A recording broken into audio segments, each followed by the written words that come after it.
to give an idea of what we are doing at TPUSA.com, we are going to places where conservatives are usually not welcome. We have a couple initiatives I want to tell you about. Our No Forced Vax campaign. It's TPUSA.com/vax.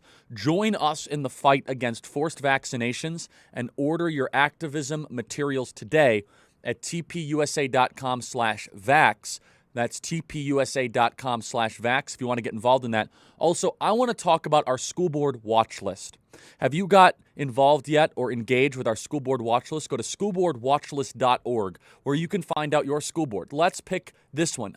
For producer Andrew, we're going to pick Santa Barbara. Producer Andrew, who's the producer of the Charlie Kirk Show, and thank you guys for subscribing to that as well. Santa Barbara School District, which serves the city of Santa Barbara and Goleta in California, serves about 14,000 students. We showed the entire school board there, and what they are doing is they have a vaccine mandate for staff or testing, and then you go deeper into what's happening into school boards. Into Santa Barbara, you say, are you kidding me? It takes your breath away. Santa Barbara Unified, producer Andrew's at the front of his seat. He says, what's going on in my local community? Santa Barbara Unified School District has eliminated Fs from student grades. No more failing at the Santa Barbara Unified School District. New policy, according to the Santa Barbara Independent, to promote equity in pandemic grading. No more failing. We're no longer going to tell a child, you know what? You were a total schlep this semester. You didn't show up. You were a mess. You didn't study. Instead, no. We want to try and make failures seem like successes. Students in Santa Barbara Unified School District can no longer receive an F on their transcript. Now, we documented this at schoolboardwatchlist.org. And so the policy is that even if you get what an F would be, it means that it's incomplete. And it says here, socioeconomically disadvantaged students and Latino students have been hit hardest by distance learning. And because of that, they're eliminating Fs. By the way, just so you know, just because you get rid of the F doesn't mean to get rid of the failure, okay? It's just a matter of how you organize it. How about you educate the kids instead of saying we're going to getting rid of the Fs on how we actually grade it? Well, we have that story and more at schoolboardwatchlist.org, a project of Turning Point USA. And you wouldn't think that Santa Barbara, a beautiful place, Andrew's there, he talks about how nice it is all the time. They get rid of Fs for students. How about Portland Public Schools at schoolboardwatchlist.org? District located in urban Portland, Oregon, 49,000 students. What have they been up to? Portland area schools embrace anti-racist teacher training. Portland Public Schools employees required to be vaccinated. That's what's happening at Portland Public Schools. Show up to your school board meeting, everybody. Let your voice be heard at schoolboardwatchlist.org. That is schoolboardwatchlist.org. Check it out. Also, at Turning Point USA, we have our upcoming campus tour. That's right, our upcoming campus tour, which is going to be very, very exciting, exposing critical racism tour, which is coming up. It's called the Critical Racism Tour. I will be going across the country, so let's just kind of mark down these dates. October 4th, University of Michigan. You know what they say there? They say go blue.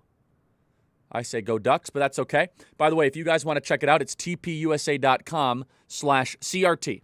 That's tpusa.com/CRT. Minnesota State University, you betcha. We're going to Mankato, Minnesota, where Garrison Keillor was and had a great show.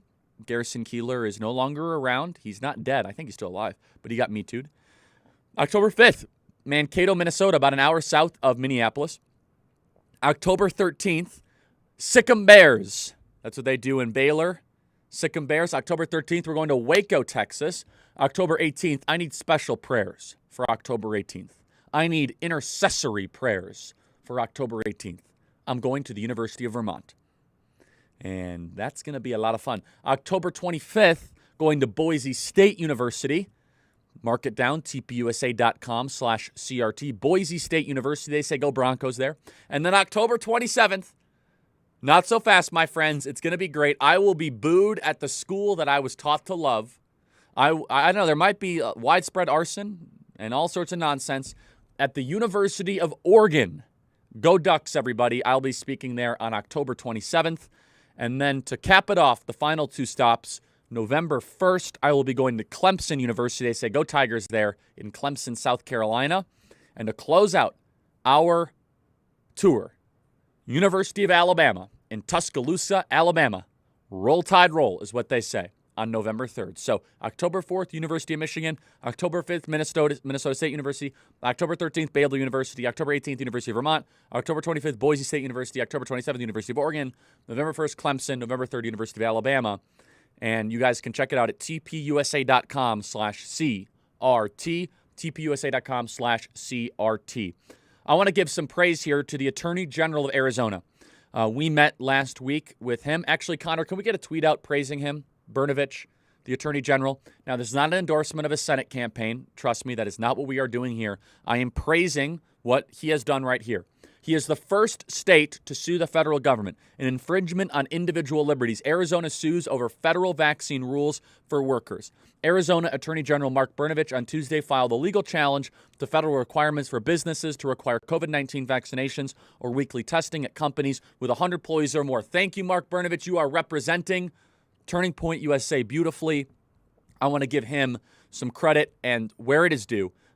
Because I met with him, I told him how important this was, how much this meant to me. He said he believes this violates the Equal Protection Clause of the United States Constitution.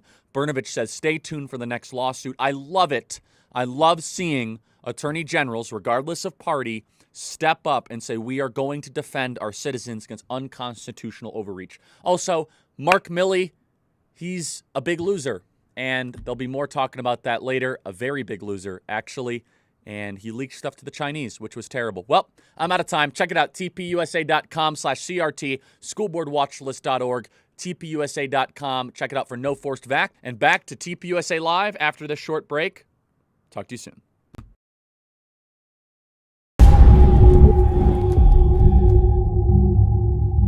You have to ask the question, how is the most heavily funded tribe have the poorest population? Listen to me. My country is very because everything problem here. Don't have petroleum for bus and Cuban, for car, for life, for nothing. And it sucks. Socialism sucks. There's no other way you can describe it. Conservative students are considered threats to American universities, but they won't stand down any longer. Join me, Isabel Brown, every week as I meet the bold student warriors who are fearlessly fighting to stop their leftist professors and peers from destroying their campuses. This is On the Frontlines with Turning Point USA.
What's up, guys? My name is Jon Root, and every week I'm breaking down the top stories in sports and bringing you conversations you won't hear anywhere else. It's gonna be a great time here on Breaking.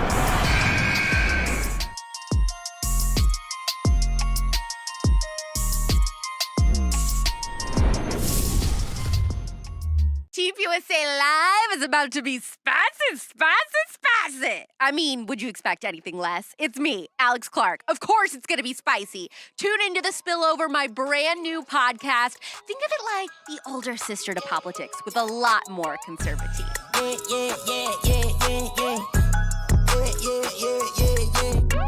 dog status, now I'm a big dog vet. I pull up on the block in a big Corvette.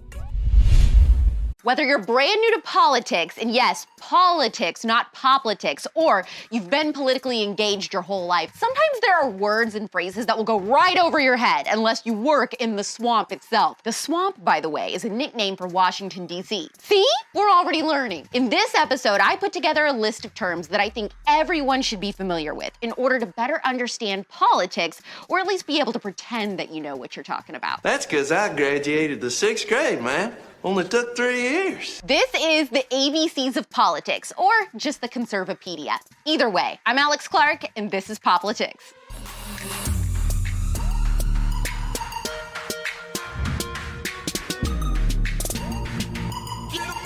We'll start off easy here with one that has been asked about in the comments. 2A. 2A is the shorthand version of Second Amendment. The right of the people to keep and bear arms shall not be infringed. It's the cool way for Americans to say they got freedom. Like, back away, I got my 2A. A lot of you may know this term already, but don't forget that there are new people who still need to learn these basics. Write that down, write that down! Authoritarian conservative.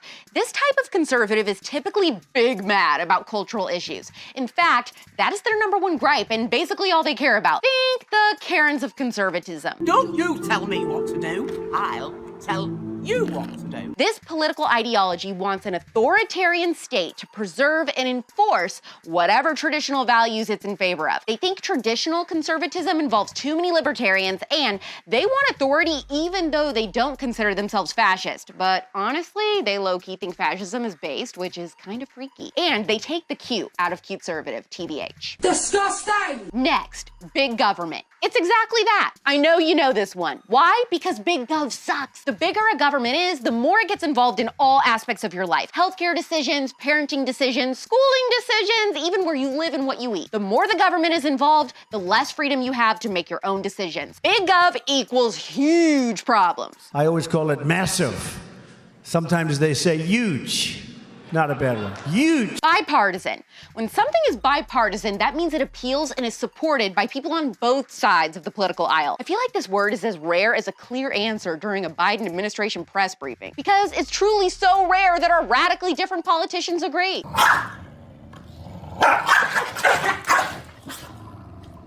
Conservative. In the United States, this means you support a traditional family unit, law and order, the Second Amendment, and you fiercely defend tradition and Western civilization's way of life. It also means favoring smaller government, lower taxes, limited regulation, and free markets. We stand this vocab word. Like, who wouldn't want to be conservative if you're down for all this, right? These ain't opinions. These are facts. Filibuster. You ever heard of that one? Filibustering is a way for a senator to delay or entirely prevent debate or votes on a specific proposal. I sort of wish there were filibusters in real life. They'd come in handy real quick for delaying stuff I don't want to do, like Mondays or cleaning my room. In 2013, Ted Cruz engaged in an epic filibuster to prevent the Senate from making a decision on Obamacare. So what did he do to kill time? He read Dr. Seuss. Would you like them here or there?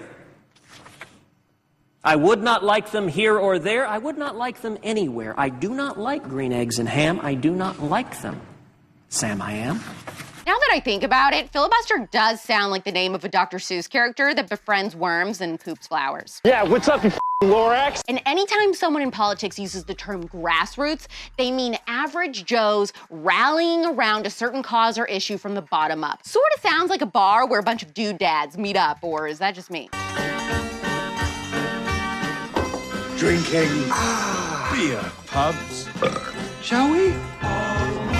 Now let's talk about what a leftist is. Stay with me. I know the word makes you want to puke. The first thing you need to can only mean one thing. Therefore, making all decisions for everyone. They believe that letting the government be in charge of all basic needs means they will all be met and result in the elimination of poverty, hunger, etc. This couldn't be further from the truth. This is straight up delusion, aka basically socialism. Potato, potato. Very hot potato. Then there are the liberals. These guys actually have more in common with conservatives than the left. Hear me out. They believe that a person's skin color is insignificant, they're pro-capitalism, and they're in favor of free speech and protecting America's borders.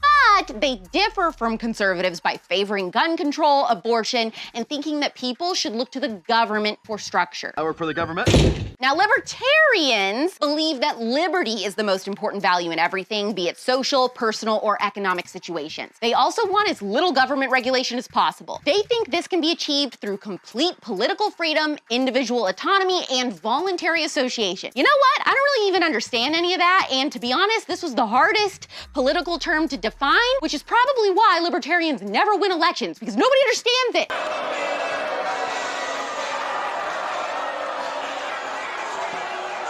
All right, neoconservatives or neocons. They don't understand pacifists and are huge advocates for an interventional foreign policy. They strongly believe America has to stop the global spread of communism at whatever cost. They constantly want to show the world that America is the greatest superpower, AKA with war. Yeah, America is the bomb and the best place to live, but not only is foreign intervention hella expensive, our government's primary focus should be the American people first. He loves declaring war. Paleoconservative or paleocons is a type of conservative who's always on a cleanse, works out at SoulCycle every day, and thinks fruits and vegetables are God. Just kidding, that's a fit-servative. Paleoconservatives are uber traditionalists and also what most consider the alt-right. Most are against any form of immigration, want pure laissez-faire capitalism, stress white Anglo-Saxon Protestant ethics, and unlike neoconservatives, they want no intervention with foreign affairs. They also want a very traditional approach to gender and culture and lots of American nationalism to promote the economy.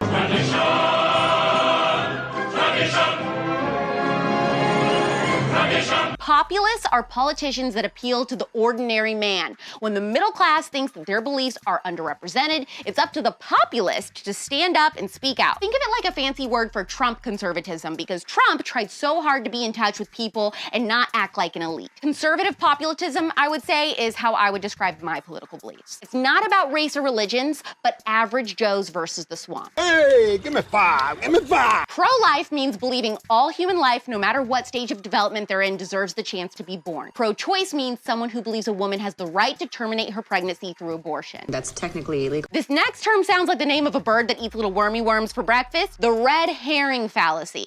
It happens in like every presidential debate. A politician is asked a question, and instead of truthfully answering it, they bring up another social issue that has recently been the new gossip. It's so infuriating. The information is irrelevant, and all they are trying to do is distract us so they don't have to answer the actual question. Our politicians are masters at this. I don't know. Please don't ask me that. My stomach hurts. A social moderate is someone that somehow avoids supporting major views of a specific party. In fact, they're so moderate that they openly reject having an extreme one-sided belief. Not sure how you can not take a side amidst the current cultural divide, but whatevs. No, I was recently diagnosed with stage 4. I don't give a shit. Straight ticket is when someone votes for every candidate in an election that aligns with one certain political party, no matter what. Simple, to the point. I'm voting for Pedro Sanchez. Who do you think? Now, just in case you're new or don't know these yet, I want to leave you with the most important definitions. The Poplitics ones. A cinnamon roll is a precious person that we love and protect at all costs. Back off. Green bean is Her Highness Meghan Markle, because when I was listening to Royals by Lorde, I did not understand the lyrics, so I sang something green bean. And obviously, Meghan Markle never wants to be royal. Alas, a nickname was born. What? 5 Orange Juicy is when every segment in my daily episode of Poplitics is top tier prime content that you cannot turn away from. That's some good juice. Conservative is piping hot and juicy gossip. A worm is a literal worm. Would you still love me if I was a worm?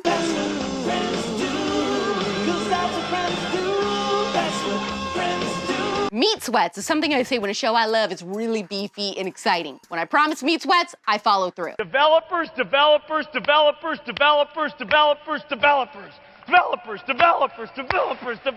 And to all of you watching the show, the ladies are cute conservatives, the guys are dude conservatives, and any little babies you have are cinnamonies. We're an unusual family. And that's the Conservative on ABCs. You're welcome. Oh, thank you, Mrs. Like this episode, let me know if there was a word that I didn't define that you're kind of still confused about, whether it's in Poplitics or politics. Put this episode on your story so we can educate the peoples and hit the save button. We're back tomorrow at 4 p.m. Eastern, 1 p.m. Pacific. It's pop culture without the propaganda every single day. I'm Alex Clark, and this is Poplitics. Get 'em up. Support Poplitics, the first ever conservative pop culture daily show, by subscribing to our channel, turning on notifications, and of course, hitting the thumbs up. Also, our main home is on Instagram. Seriously, just trust me, that's where the real magic happens. Follow us there at Poplitics. Lipstick is red, woke faces turn blue, cinnamon rolls are queens. I've got pop culture for you. All the juicy, wormy, newsworthy 411 is coming to you every single day on Poplitics at its new home, TPUSA Live. It's like Barbie's dream house, but bigger and pinker.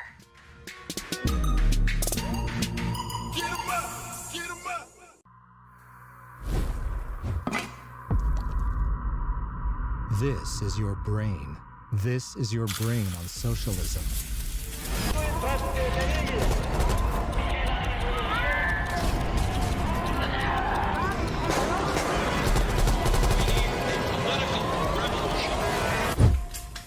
Any questions?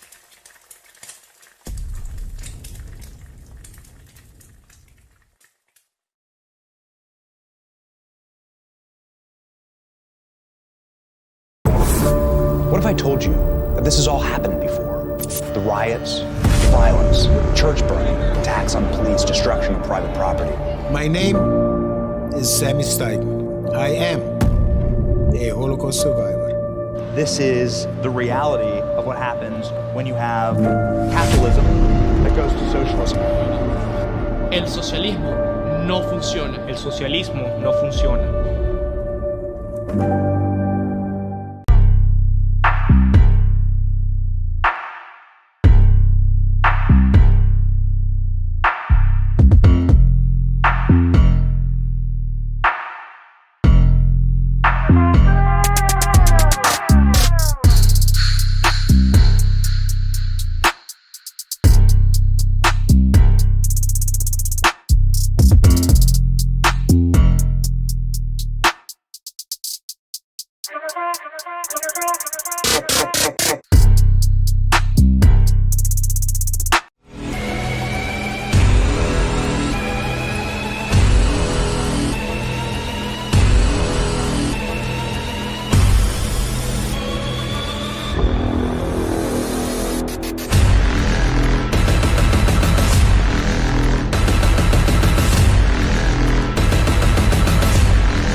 Here's your daily freedom seed. The cost of grad school is setting students up for a lifetime of debt.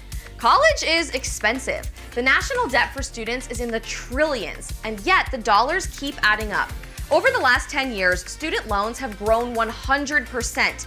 And of these loans, grad students are rapidly taking on the most debt, with interest rates reaching almost 8%. What's the deal here? Well, while undergraduate students have a $31,000 cap on federal loans, grad students have zero limits on what debt they can take on. It's the perfect opportunity for universities to grow their departments and make all their money up front. They know there's no one holding them accountable for leaving their students with so much debt.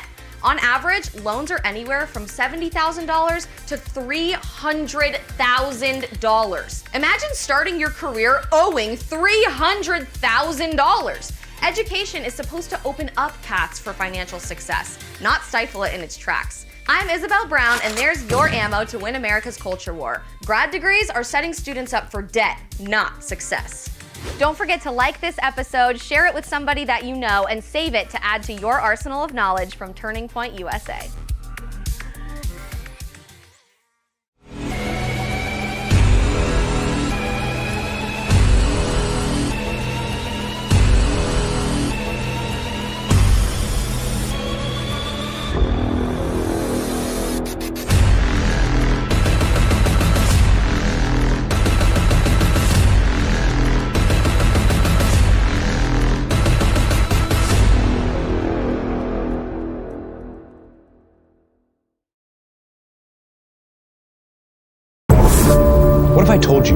This has all happened before. The riots, violence, church burning, attacks on police, destruction of private property. My name is Sammy Steigman. I am a Holocaust survivor. This is the reality of what happens when you have capitalism that goes to socialism. El socialismo no funciona. El socialismo no funciona. Do you miss the good old days when sports were just about the game? If you want to go back to sports being unifying again, tune in every week where we'll expose and discuss how the left is ruining sports. My name is Jon Root, and this is Breakaway.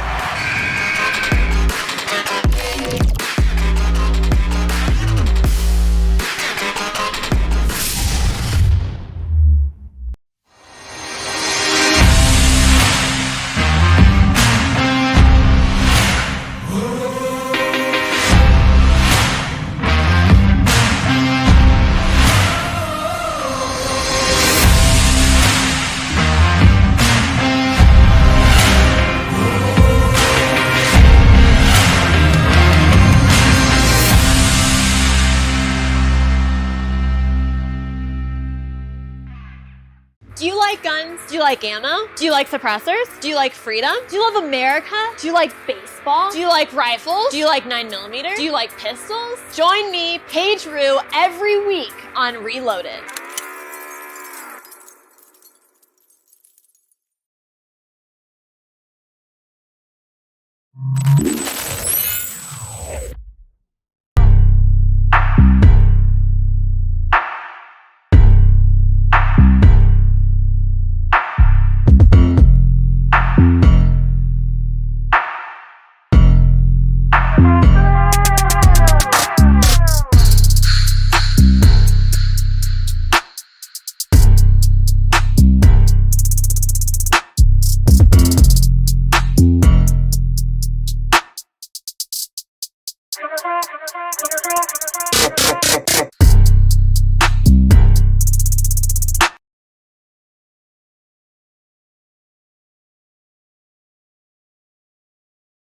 Ladies and gentlemen, welcome aboard today's edition of Human Events Daily.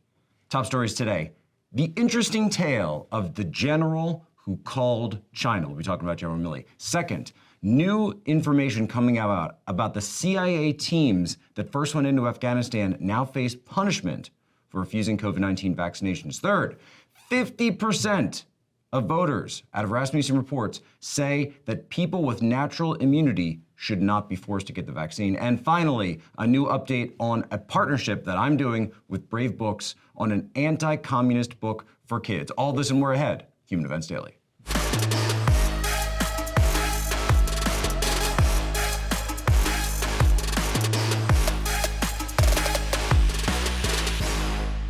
And it is a sort of a dramatic telling of some of the final days of the Trump administration, with Chairman of Joint Chiefs of Staff Milley talking to his Chinese counterpart not once but twice. Once a few days before the election, and then twice, the second time a little bit after the insurrection, trying to tell the Chinese that, look, you know, we've established a rapport here, you and I, his counterpart, saying nothing's going to happen.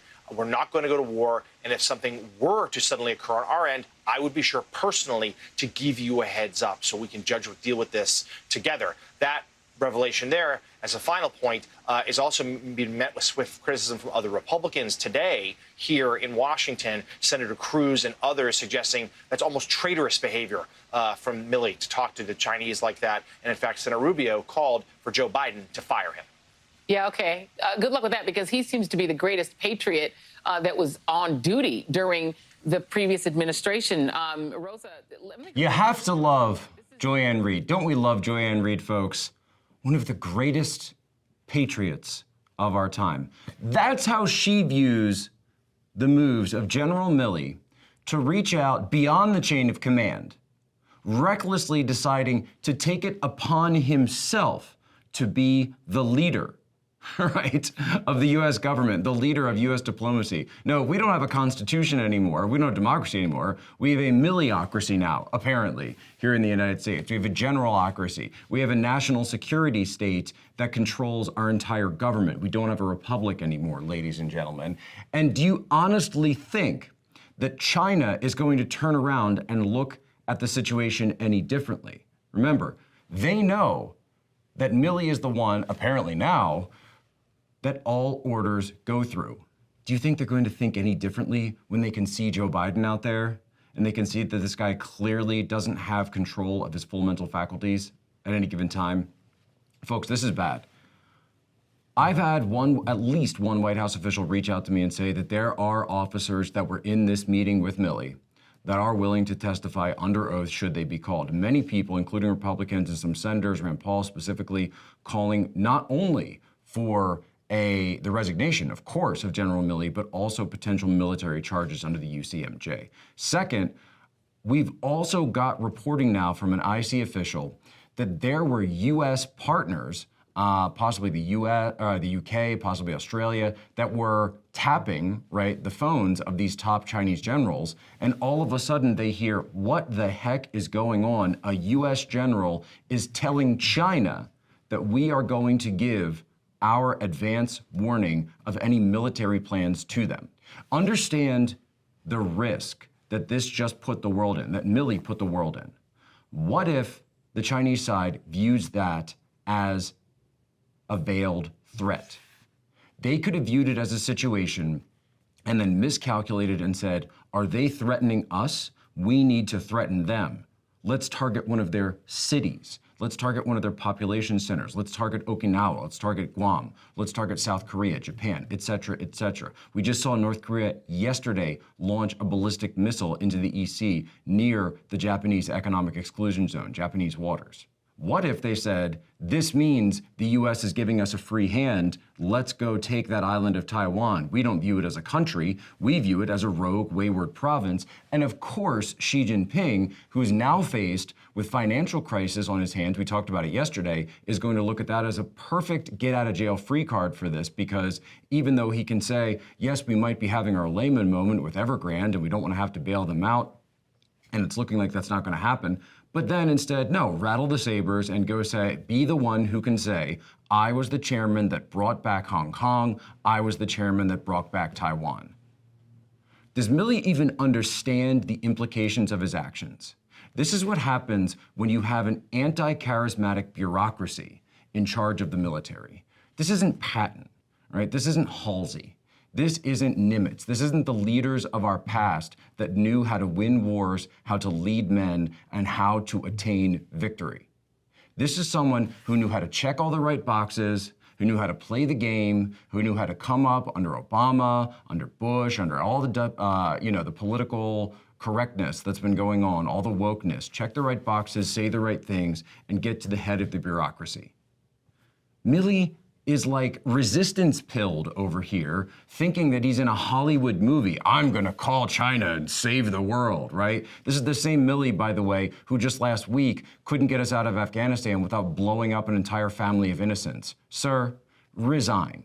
Resign now, resign immediately, and lawyer up, buddy. That's all I gotta say to General Milley. Lawyer up. Stay tuned. HE Daily, we'll be right back. United States of America, this great country of ours, we American Indians, we can be anything we want to be, except American Indians. A lot of the soldiers were very aggressive, so the women did get raped. What we call huelte. Huelte means a place of suffering, dying, starvation, nothing good. Just like the Nazi concentration camps. I didn't realize how corrupt things were. I didn't realize what kind of environment we were living in. We had no running water, we had no power. They de-incentivize people from, opportunity. That's why our suicide rate has climbed up astronomical rates. I moved from the poorest county in America, the Pine Ridge Indian Reservation, to the richest area in the country, the Navajo Indian Reservation. There is no difference. The poorest and richest reservations in our nation suffer from identical problems. This is not anything new. This is an everyday occurrence in all tribal governments.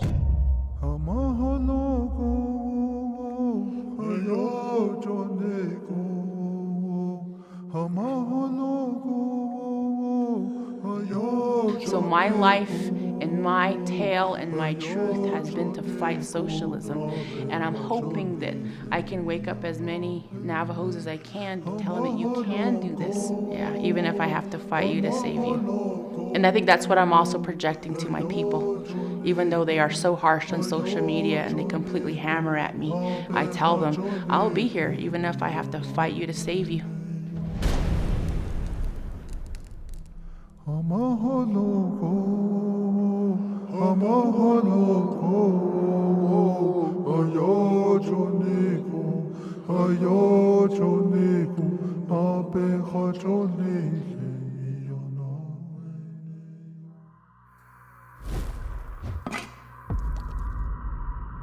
This is your brain. This is your brain on socialism.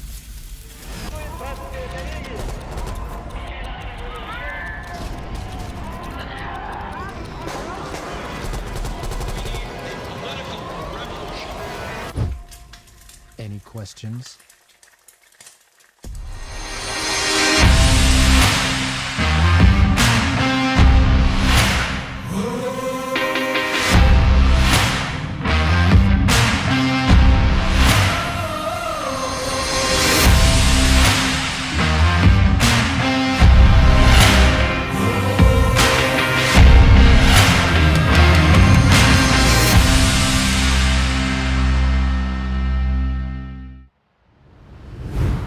So I know that I've mentioned this before, but I really want to give a huge shout out to dailymail.com. I like the website. It's great because they're a British tabloid, but they will hit anybody. They don't care who you are. If they got the goods, they're coming after you. Left, right, Democrat, Republican, etc., whatever. And of course, Wikipedia has them listed as like a red source, they can't possibly use them. So that just means they're good. If Wikipedia hates you that much, you must be doing something right. If the left-wing, neckbeard Reddit trolls that populate the Wikipedia editor spaces are mad at you, you must be a good guy.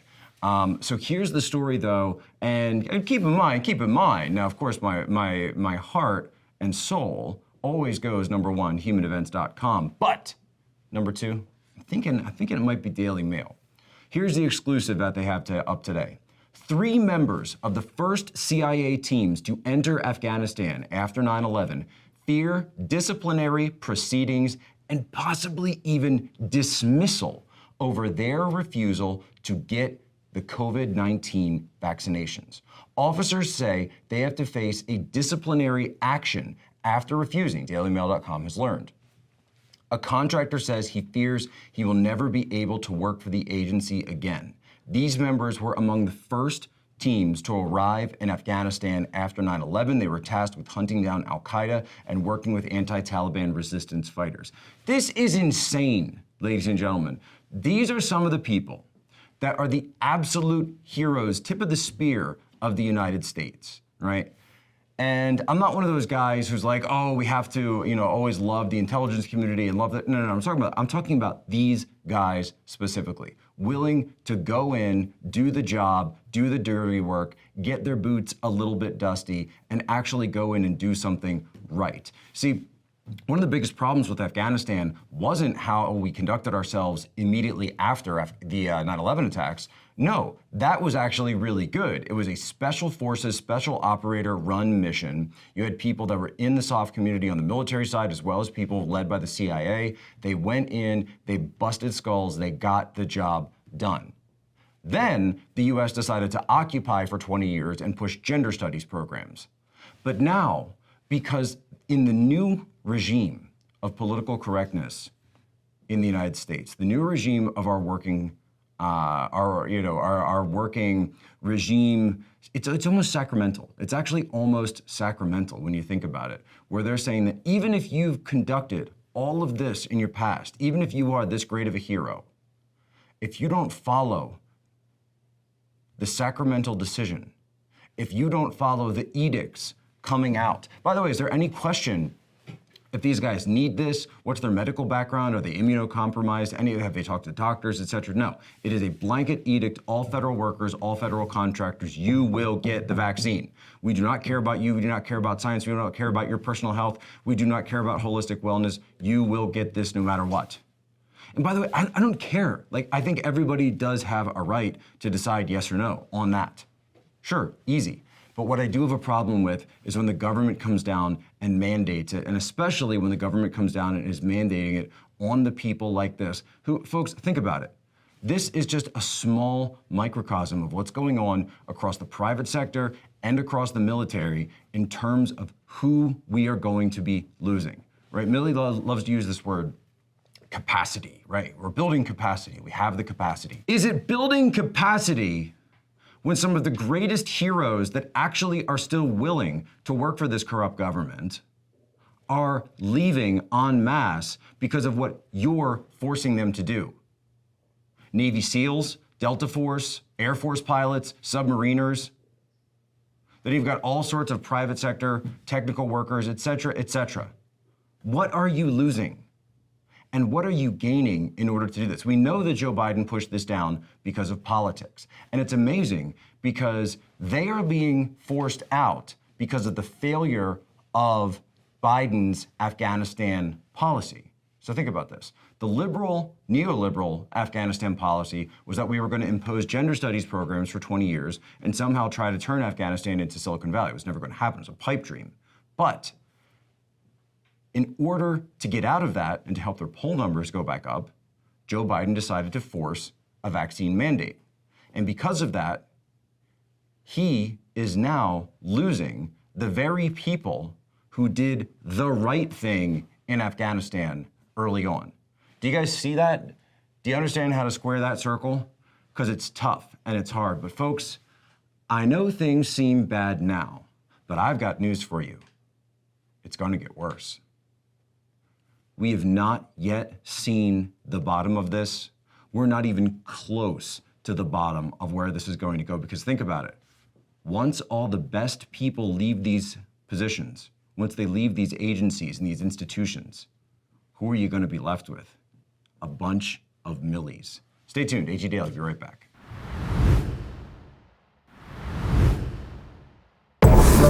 What if I told you that this has all happened before? The riots, violence, church burning, attacks on police, destruction of private property.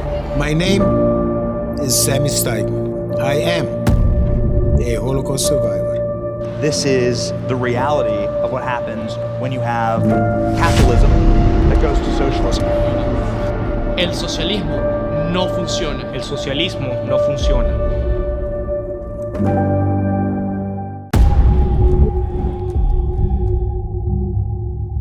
You have to ask the question, how is the most heavily funded tribe have the poorest population? Listen to me. My country is very because everything problem here. Don't have petroleum for bus and Cuban, for car, for drive, for nothing. And it sucks. Socialism sucks. There's no other way you can describe it. If you want to see an example of failed socialism, go to an Indian reservation. A lot of the soldiers were very aggressive, so the women did get raped. Muerte means a place of suffering, dying, starvation, nothing good. I didn't realize how corrupt things were.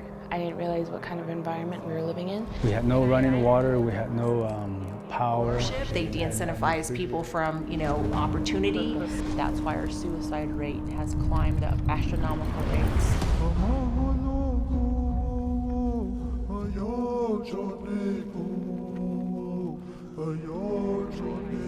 I think that's what I'm also projecting to my people, even if I have to fight you to save you.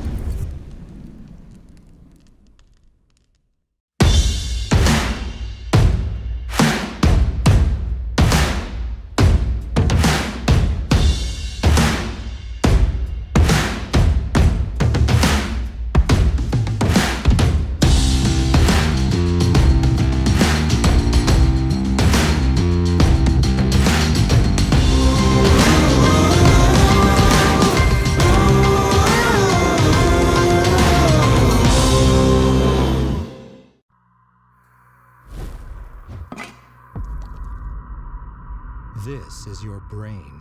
This is your brain on socialism.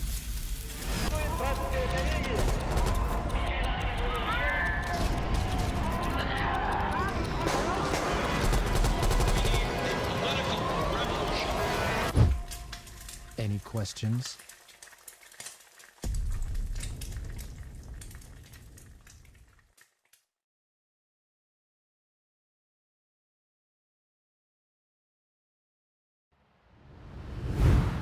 All right, folks, now I promised you that here on Human Events Daily, we are going to live by a certain motto, and that motto is simple.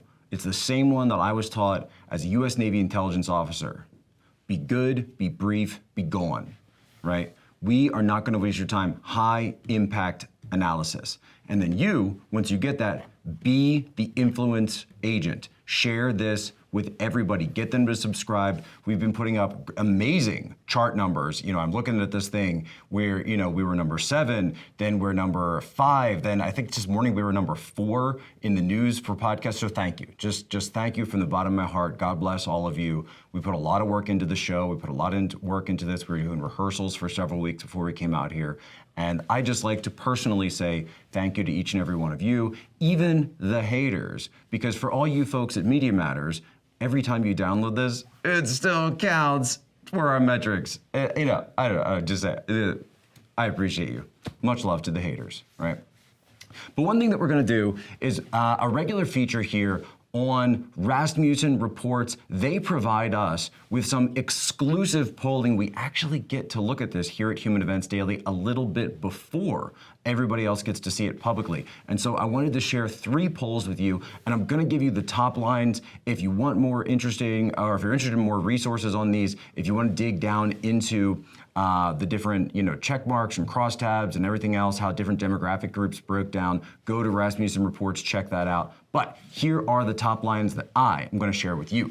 Number 1, Joe Biden's approval rating dropped yet again by another point. He's now down to 44%, and a little birdie tells me that he's got further to go. So, like I said in the last segment, it's true, there is no bottom. But fortunately, it looks like there's also no bottom for Joe Biden when it comes to that. Folks, people don't like the mandates. People really don't like what happened in Afghanistan. That's what the problem is for Biden. He is flailing about his wag the dog stuff with this drone strike that ended up taking out a family. It's not working and people aren't buying it. That's there. Number 2, January 6th. Rasmussen ran a poll. They said, do you agree, yes or no, with U.S. likely voters, are the January 6 rioters that have been imprisoned, are they political prisoners? 49% said yes. That was actually shocking me. I did not think that 49%, that the number would be that high, but I think there's certain specifics that you could get into. And if you're asking about a specific, you know, what did this guy do? Well, you know, he assaulted a police officer, you know, he did this, or you might say, okay, well, all right, that guy, sure, lock him up. But the broad mass of people, and I was there across the street watching this happen, 99.9% of people were standing around holding little American flags, right? And so to say that everything that happened throughout 2020 was mostly peaceful protests when it was actually the most damaging riots in American history, and then turn around and say that all the people from January 6th have to be locked up, I think people can understand that there's politics at play here. Now, the other piece of this that I really wanted to get into from Rasmussen, very, very, very interesting. Natural immunity. Rasmussen ran a poll, again, likely voters. Do you agree that if someone has natural immunity, that they should be forced to get the vaccination? 50% said no, that if someone has natural immunity, like myself, by the way, I had real COVID. I had I'm in bed for a week, I can't get out, I'm eating, you know, like Vietnamese pho and watching TV, like actual fatigue, had to take a nap every afternoon like my 3-year-old COVID, right? I was down for the count. This was not the flu, this was real, wouldn't do it again, but you know what? No comorbidities, I'm in good health, I work out, I was okay. So I've got natural immunity. Why should I be forced to get a vaccine if I have natural immunity? I don't understand it. I don't think that anyone's made the compelling case. You ask Fauci about this on TV, he seems like he doesn't even know that he's considered it. You've got the Israeli study out there where they're talking about natural immunity. This is a huge, very important topic that we need to discuss. At the same time, we do have the grave concerns of Nicki Minaj and her cousin and her cousin's friend. And my heart goes out to you, buddy, down there in Trinidad. Much love, and God bless. All right, stay up segment 4. We've got a fun story coming up. Stay here ahead, Human Events Daily.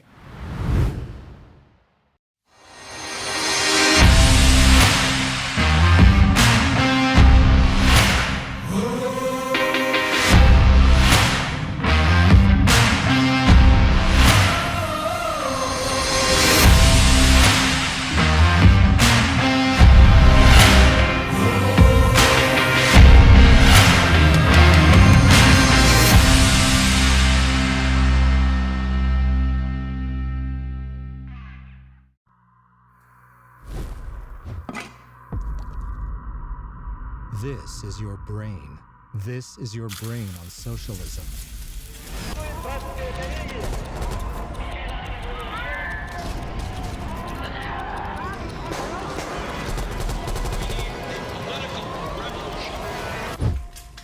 Any questions?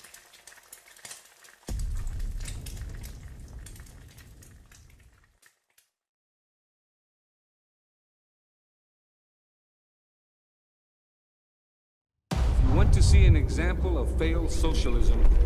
Go to an Indian reservation. A lot of the soldiers were very aggressive, so the women did get raped. Muerte means a place of suffering, dying, starvation, nothing good. I didn't realize how corrupt things were. I didn't realize what kind of environment we were living in. We had no running water, we had no power. They de-incentivize people from, opportunity. That's why our suicide rate has climbed up astronomical rates.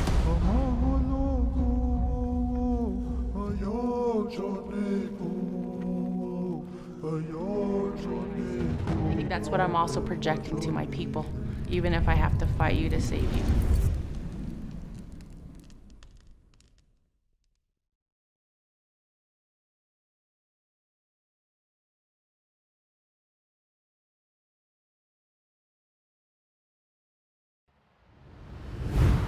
All right, folks, are you sick? Are you like me? Are you a parent and you're sick of every time you go in to buy a book for your kids and you walk into a Barnes & Noble, Books A Million, whatever it is, and you see all this stuff out and it's what? Jill and Joe Biden, it's the Obamas, Chelsea Clinton, like but Mina Harris, every book that's out, it seems to be this woke leftist junk that they're trying to push on your kids. And you think, my gosh, I wish I could do something about this. I wish there was something that just had conservative, traditional American values that I could give to my kids and that they could actually learn something from rather than be indoctrinated into this crazy way of thinking. Well, have no fear, folks, because I'm here now to show you that, no, this is not a MyPillow promo, but what it is I've actually partnered with a group out of Texas called Brave Books, and they've put together a book series all about just specifically meeting this need. We've cut an ad for it. My book is all about anti-communism. Folks, check it out. We all remember what it was like when we were kids, and someone came along saying, hey, free ice cream! You know, growing up just outside Philadelphia, that could start a stampede of all the kids in the neighborhood rushing to cram together on that one corner all at the same time. But here's the thing, there's always a catch. See, they get everyone's attention with the big headline, hey, free ice cream. But come to think of it, it always turned into something else. The problem is that's what kids in America are being told again and again. It started in the colleges, but now it's all the way down at the youngest level. They aren't teaching kids to reach their full potential as individuals or as members of the community anymore.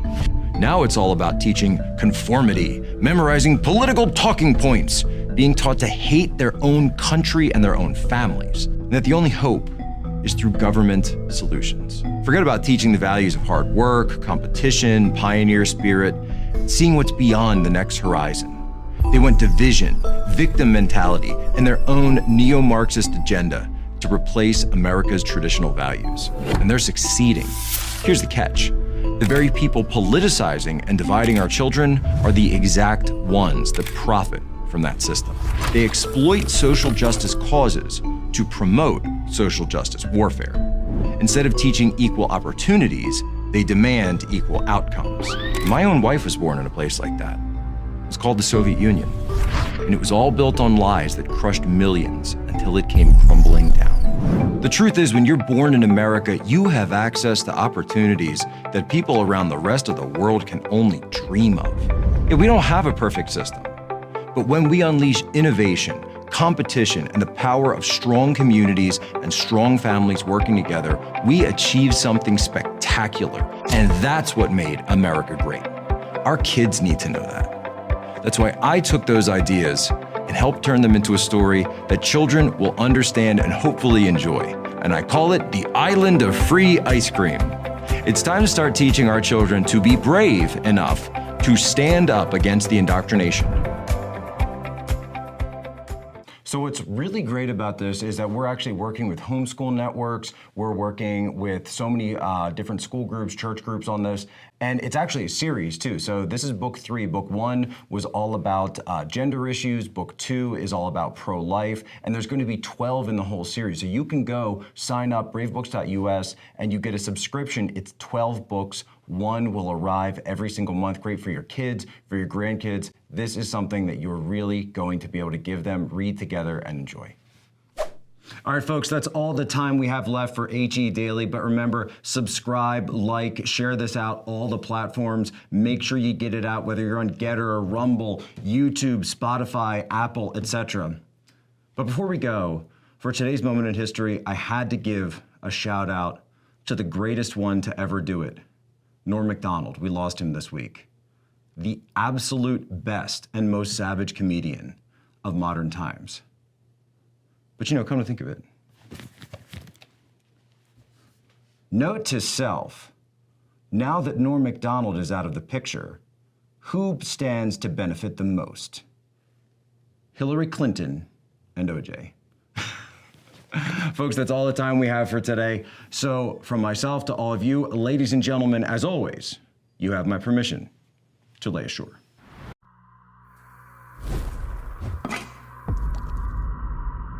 This is your brain. This is your brain on socialism.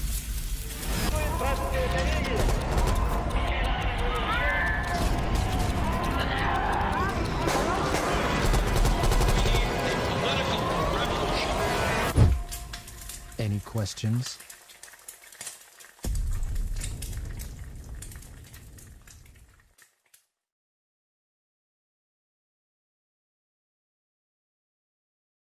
Critical race theory is the most racist thing that is being spread in popular life in America. Critical race theory is bigoted. It is a lie. Racism is now being taught to our kids. Dividing kids based on race, trying to say some are oppressors and some are oppressed is absolutely unacceptable. CRT is racist. It is abusive. It discriminates against one's color. It's not critical race theory. It's racism.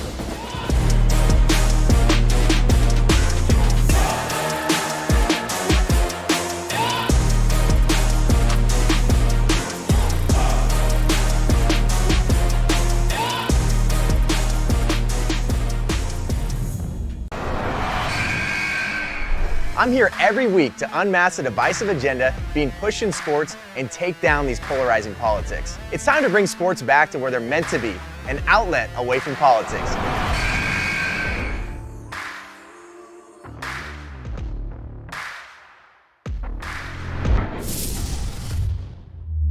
Do you like guns? Do you like ammo? Do you like suppressors? Do you like freedom? Do you love America? Do you like baseball? Do you like rifles? Do you like 9mm? Do you like pistols? Join me, Paige Roux, every week on Reloaded.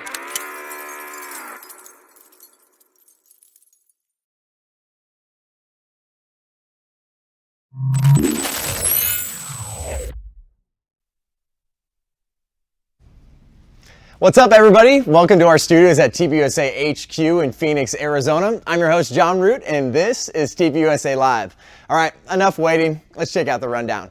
We'll kick off the show with a daily briefing, giving you stories and news so you're up to speed on everything that's going on, and introduce you to our guests, including former police officer Brandon Tatum, host of Freedom Papers Morgan Zegers, host of Reloaded Paige Roux, along with the host of Human Events Daily Jack Posobiec, who will join us virtually from DC.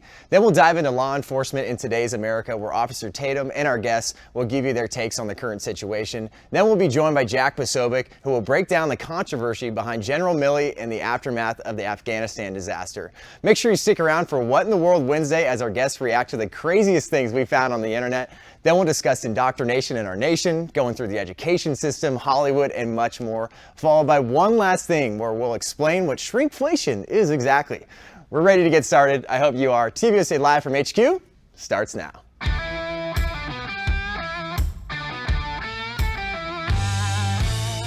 Authentic, unfiltered, grassroots content and conversation every weekday.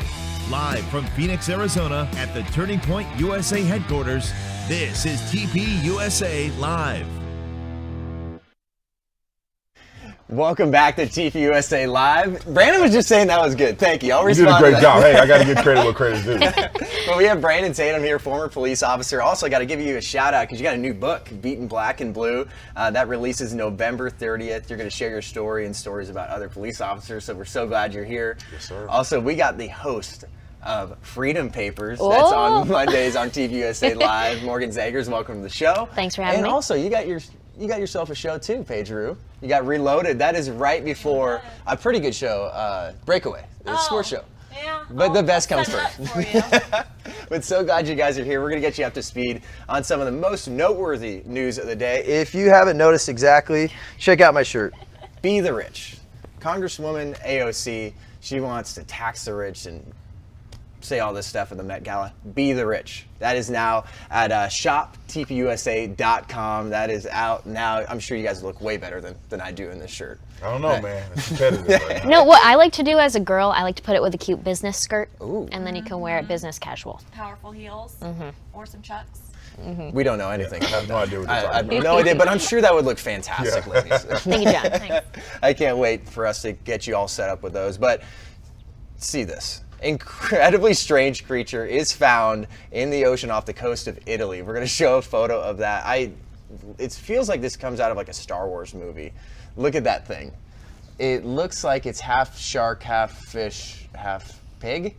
That's real? That is a real creature. So that was caught by Italian naval officers off the coast of Italy, and it's actually a real fish. So this is like, it gives me another reason. I am terrified of the ocean. I don't like not seeing the bottom of the ocean. So this just solidifies that I'm just gonna like look at the beach. Well, don't worry, because we're being told that normally this fish, which is an angular rough shark, you guys are learning a lot today. It normally lives 2,300 feet below the surface. So I can't imagine you're diving that deep, Paige. They're just finding out about it though. What if it surfaces? Oh no, we can't get. There's more. Wait, there's more. No, I mean, I like to think I'm really outdoorsy, but even that kind of freaks me out. I feel like this is the start of like every just horror movie. Just like it started with one. Yeah. And then now they're taking over Italy. But some other news we have is the Olympic Committee is banning North Korea from the 2022 Winter Games. So the International Olympic Committee banned North Korea from the 2022 Beijing Winter Olympics because the country... But it's in China. Oh, yeah. It's in China. Yeah, it's in China. Can we just...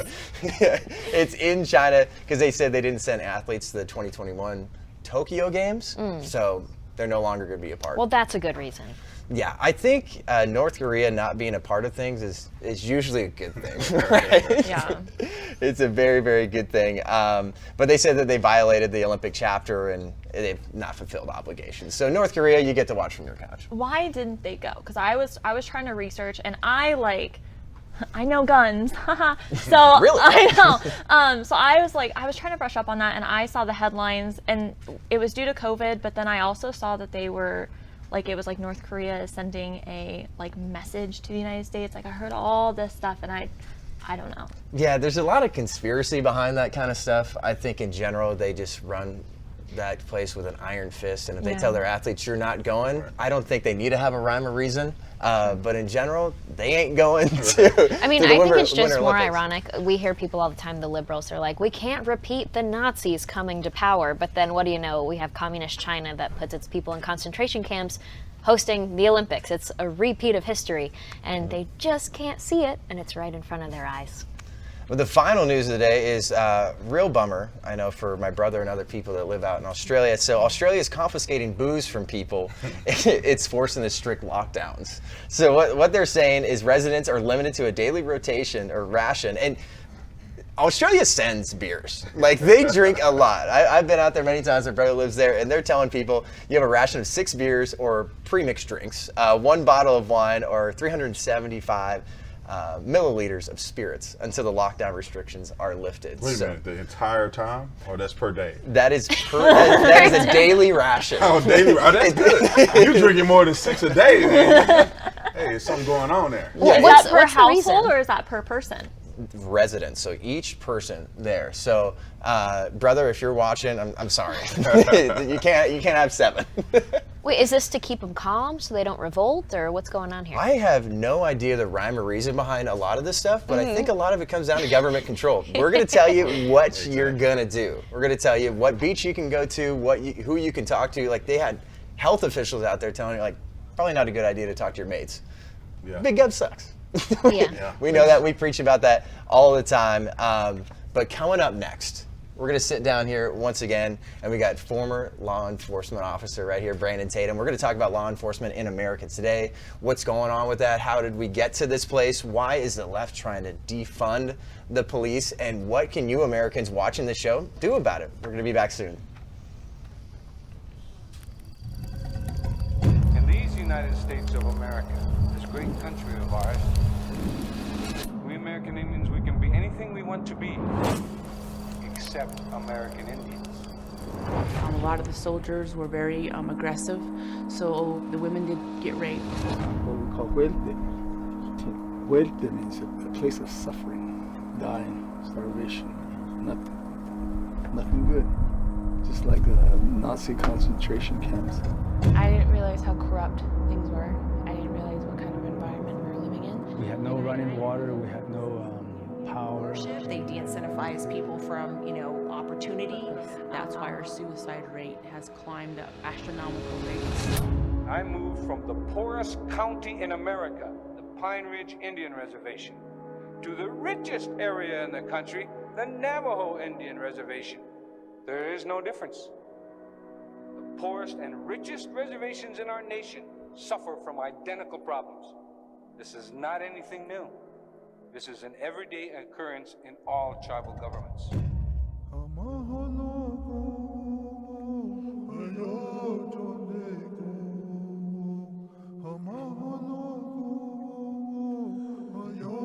So my life and my tale and my truth has been to fight socialism, and I'm hoping that I can wake up as many Navajos as I can to tell them that you can do this, even if I have to fight you to save you. And I think that's what I'm also projecting to my people. Even though they are so harsh on social media and they completely hammer at me, I tell them, I'll be here even if I have to fight you to save you.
Welcome back to beautiful Phoenix, Arizona. I'm so glad we're inside and we have the air conditioning. We're back with Paige Roux, Morgan Zegers, and Officer Tatum.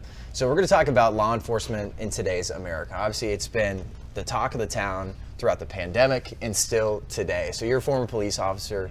Can you talk a little bit more about your time on the force and looking at things now? What's your view? Yeah, so I was a police officer from 2011 to 2017 in Tucson, Arizona. When I started, it wasn't as bad as it is today. You know, I think we weren't criticized the way we are today, and I've seen it grow in a negative way. Some of which because of political agendas.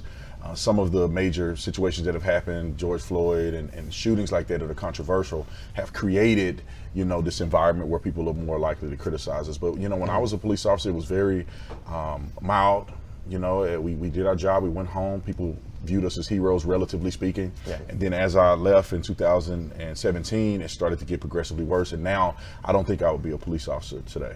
That's so sad too, because I know, like, growing up, so many kids are like, I want to be a fireman, or I want to be a police officer, and now you don't hear kids talking about that at all. That's the last thing. It's probably the last thing parents want their kids to be doing now too, because it's terrifying to see what your kid's going to be doing at times growing up, and you want to instill the right values. But now they're probably saying, like, that's probably not the best thing, little Tommy. Like, we don't want you to be an officer anymore. I don't think that parents, in totality, they should feel like that. You know, being a police officer is a calling on your life. It's not just a job for money. You know, you have to be called to do something like that. So I think that if you're a parent and your child wants to do that and feel called to be a police officer, encourage them to do so. Because they're doing something honorable, and there's people that still need to do it. I mean, they can't all walk away, you know, and leave us desolate. So we need good people in those positions. But a lot of times too, we're talking about, like, how did we get here? Like, it's so often we talk about the culture war, we talk about everything. How did we get to this place right here, right now? So I think one of those places we talk about in 2009, President Barack Obama said during a press conference that the police acted stupidly. We have that video right here, right now. I don't know, not having been there and not seeing all the facts, what role race played in that, but I think it's fair to say, number one, any of us would be pretty angry. Number two, that the Cambridge police acted stupidly. Prominent black scholar Henry Louis Gates Jr., and that's, you have the sitting president of the United States basically picking a side. And I think that's, you can tell me if I'm wrong and jump in on that. I feel like when you have the sitting president picking a side with this kind of stuff, America's and the citizens, they're going to start picking a side too. Yeah, no. So I'll give a little plug for my show at Turning Point on every do. Monday. It's called Freedom Papers, and we're breaking down the Federalist Papers, the Anti-Federalist Papers, the documents that really formed our nation and encouraged people to ratify the U.S. Constitution. And it shows that our Constitution is written so that our government is a representation of its people. And I think when we have the hate going towards our police and going towards more conservative people in general, I would say, more patriotic Americans, it started with media, it started with people, big figures nationwide like Obama, and then it spread to the people. And so they built that nationwide sentiment, and now we're in a stage where the population, we don't like the police. A lot of them don't, I do. But we then elected people to represent us that share those sentiments, and that's how we get people like AOC and Ilhan Omar and the rest of the defund the police kind. And so I think it was this transgression that led us to this really sad point. And I think it started because they, like you were saying, like with, you know, President Barack Obama, there was one incident and maybe a police officer didn't act right in that one incident, but because he said, you know, he acted stupidly, and now it's putting this massive negative umbrella under all police officers, and I don't think that's fair, and then it just skyrocketed from there. But that's what the left does. They paint with this broad brush. And then you were bringing up earlier, so you had the Michael Brown case. So, like, hands up, don't shoot. That was a lie. And then now we see the George Floyd incident that happened there. It's, you have things that should not reach this national level with media, but they're taking it and they're running with it. And we see elected officials now picking sides. So you could speak on that all day long, I know. The reason why I think that they're picking sides is for a political agenda. They want to get your emotions going so you vote for them because they give you solutions to the problems that they typically create. The biggest problem that I had with Barack Obama there is that he admitted in the first part of his statement that he didn't have all the facts. Now, how do you not have all the facts as the president of the United States and then make a judgment? And for people like myself who wore the uniform at that time, wearing a uniform, and it really turned me off to individuals with that mindset. And I made it up in my mind at that point that I'll never trust or respect anybody that don't respect the men and women who wear the uniform. And thanks to Barack Obama, that has created a sentiment as well amongst people in the United States of America that, look, now we got to pick a side. And, I'm gonna pick the side of the police officers. And when you were wearing the uniform during that statement, did you feel like at that time you had to walk on eggshells? Where you're like, I don't want to be in that police officer's scenario or situation, or did you still feel like everything was cool as a police officer? Well, I became a police officer a little bit after that statement in 2011. However, these statements began to continue, and I remember that. Yeah. But it did make you think twice and say, you know what, you could be doing the right thing, acting in good faith, which these officers were. You had a gentleman go to a house. The neighbors thought he was breaking in the house because he was actually breaking into the house, but it was his. They didn't know that until they got there. So, it's reasonable things that they were doing. So it makes you second guess and say, even if I do the right thing, depending on the political jargon that can be spun from this, or depending on the race of the person, I can be ridiculed. So for me, I thought twice about some of the things that I've done because of that, which puts us in danger. And that's why I think that it turned me off to that rhetoric and made me want to fight against it. Well, and that's what we see the left do consistently. It's just like, well, why did this happen? Oh, it's got to be racism. Like, that's obviously one of the first things they bring up. So you need to talk about the race of the assailant, you need to bring up the race of the police officer, and then once they don't bring it up, it's interesting. They pick and choose in certain situations. So people want to know, like, is it racial injustice actually, or are these kind of like one-off scenarios? Like, how are we supposed to be looking at this as Americans? Because a lot of us aren't police officers like you. That's why we ask you these questions. Like, why, when somebody has a knife, that a police officer has to go back with lethal force with a firearm? Like, a lot of people just don't know how policing works and what it's like to be in that situation. Yeah, I think the biggest learning opportunity for people in our country is to do a ride along. I mean, go ride along with a police officer, and then you can see firsthand. And you can ask them questions. You see them do something, you say, why do you do that? How do you do that? How do you operate?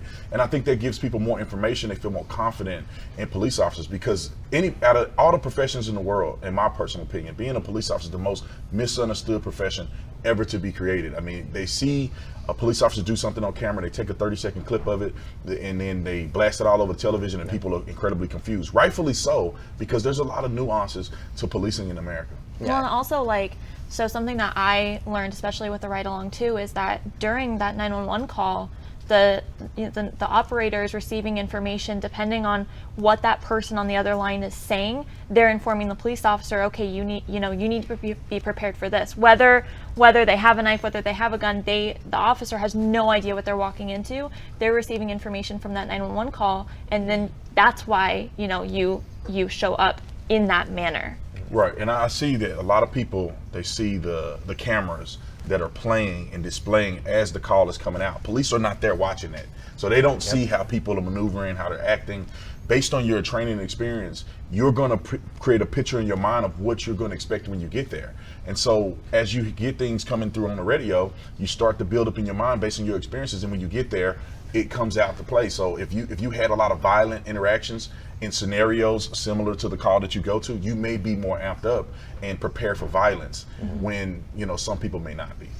Yeah, and it's terrifying too. I know we were talking earlier about how they're starting to send social workers now. Like, oh, what do we do? Like, how do we do police reform? And then now you're putting people in harm's way. Like, social workers, they got to be able to just talk them through it. Well, there's just no common sense, but there's also no grace. I don't think we have an understanding in society that humans aren't perfect, and so there are going to be bad apples in policing. There are going to be bad apples in business or in government, and so people see bad apples and they think capitalism sucks. They see bad apples in the police force and they say all police need to be abolished and we need to defund them.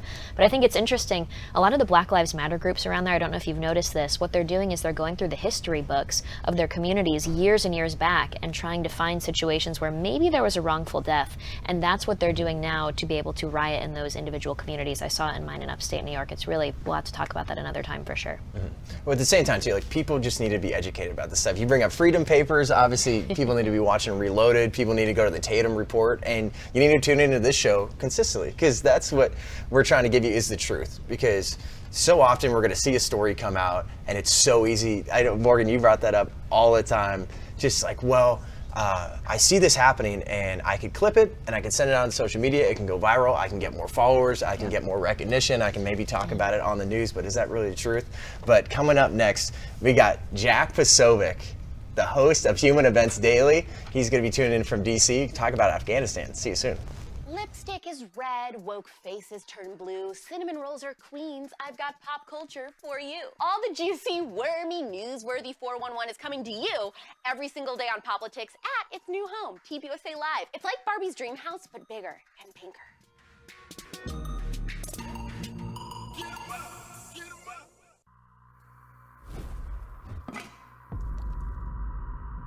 This is your brain. This is your brain on socialism.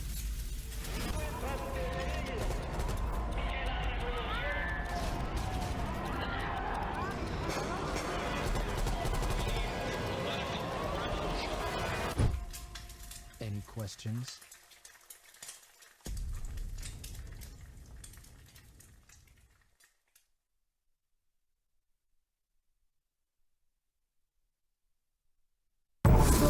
What if I told you that this has all happened before? The riots, violence, church burning, attacks on police, destruction of private property. My name is Sammy Steigman. I am a Holocaust survivor. This is the reality of what happens when you have capitalism that goes to socialism. El socialismo no funciona. El socialismo no funciona.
Well, welcome back to TPUSA Live. We're going to talk about what's going on with General Milley and the aftermath of the Afghanistan disaster. So what's going on right now is during the final months, it's being reported in a book by Washington Post associate editor Bob Woodward and national political reporter Robert Costa that during the final months of President Donald Trump's term, chairman of the Joint Chiefs of Staff, General Mark Milley made 2 phone calls to Chinese officials in fear that Trump would create conflict with a communist nation. So that is being reported in that book. And we're going to bring on now the host of Human Events Daily, Jack Posobiec, from his DC studios to give us the full breakdown and tell us what exactly is going on in this new report in the aftermath of the Afghanistan disaster. Yeah, John, great to be on. Congratulations, by the way, on the launch of TP Live. We're having so much fun here on the DC side. I said, guys, we got to pipe in. We got to go over to Phoenix. We have to link up, get the synergy going, because we need to feel all those good vibes coming here in DC, especially here in DC, because you guys, you're over in Arizona. You're in like free America. We're here in occupied America in Washington, DC. Under the regime that we have. But anyway, in all seriousness, congratulations to you and thank you so much to the team, everybody else. There's been so many, I can't even begin to express how many people have been working behind the scenes on Turning Point Live, and it's incredible to see what they've done in really short time to get this. They've literally launched an entire network off the ground. I think it's historic. I don't think anything like this has actually been done before. Well, I appreciate that, Jack. And we're so glad that you're a part of this too, like being a part of that first hour and really making sure people are getting the truth, they're getting the right news. And that's where we look to you now too, when we're looking at this General Mark Milley situation and the aftermath of the Afghanistan disaster. Can you give us a little bit more of a breakdown of exactly what's going on? Here's what's happening right now, right? And I did that politician thing before where I said what I was going to say instead of answering your question. Like I said, I'm from DC. That's what we do around here. What's happening is today you are seeing the Defense Department, you're seeing Milley and all of his little PR network around town go and try to spread as much fear and distrust and really put a damage control, or DC as we would say in the Navy, on what happened. They're saying, no, this was completely in line. We call the heads of foreign services all the time. This was totally sure. I asked Miller before. Here's the problem with that. Woodward claims he has a transcript, and specifically the line that I think a lot of people want to ask questions about is the line where he says, if America is going to attack, I will give you advanced warning. What does that mean? Does that mean that you are going to share American military plans with the enemy? That's number one. Number two, and I actually haven't reported this yet, so I'm going to break news here on Turning Point Live. There is a coalition, number one, of course, of GOP senators that want to call Milley to testify before the Senate. As you can imagine, all GOP senators are on board with that. Here's the part that nobody knows. Democrat senators are now lining up, a lot of the moderates and even some of the veterans, people like you wouldn't necessarily expect to be joining with the Republicans, like Tammy Duckworth, Sinema, of course, Manchin is on board. We're also hearing that potentially Tester might be on board. So really a ton of Democrat names looking to join with Republicans and say, what was going on with these phone calls? Where's the transcript? Can we see this? Even if it has to be in a classified setting, the Senate is very concerned about this because it really goes back to that fundamental question. And it's something that I think Morgan was just talking about as well, that are we a country that has run by a republic?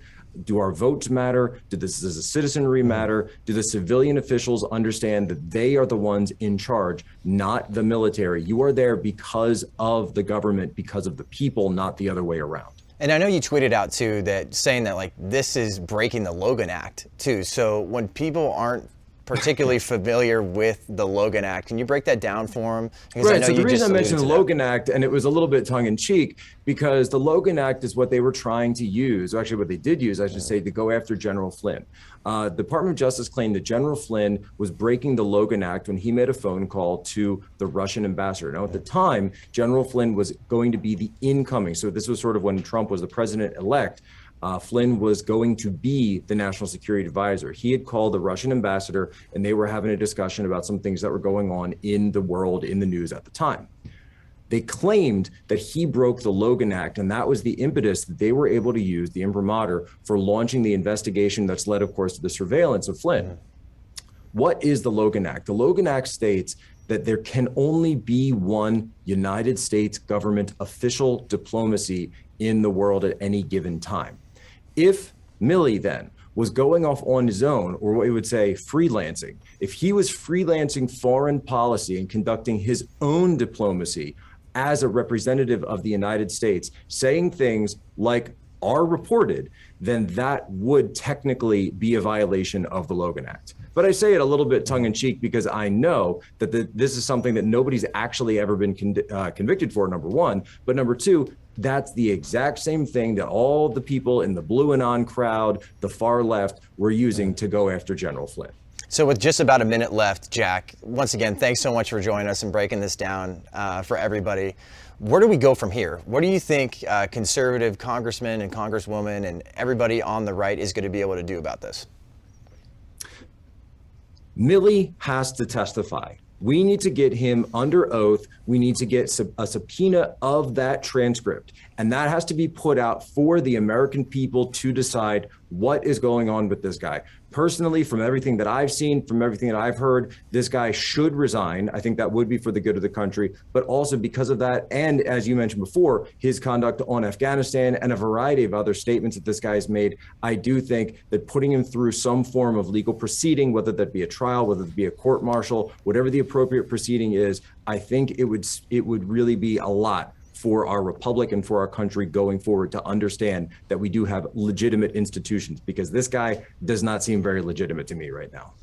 Well, Jack, you're a true patriot. We're so glad you're a part of TPUSA Live. Thank you so much. This is why we bring the experts in like you. You've been a huge part of the launch of TPUSA Live. We thank you for everything that you're doing. So thank you again so much for joining us and breaking this down. Thank you. Appreciate it, John. Much love to everybody out there in Arizona. We'll see you guys after the break.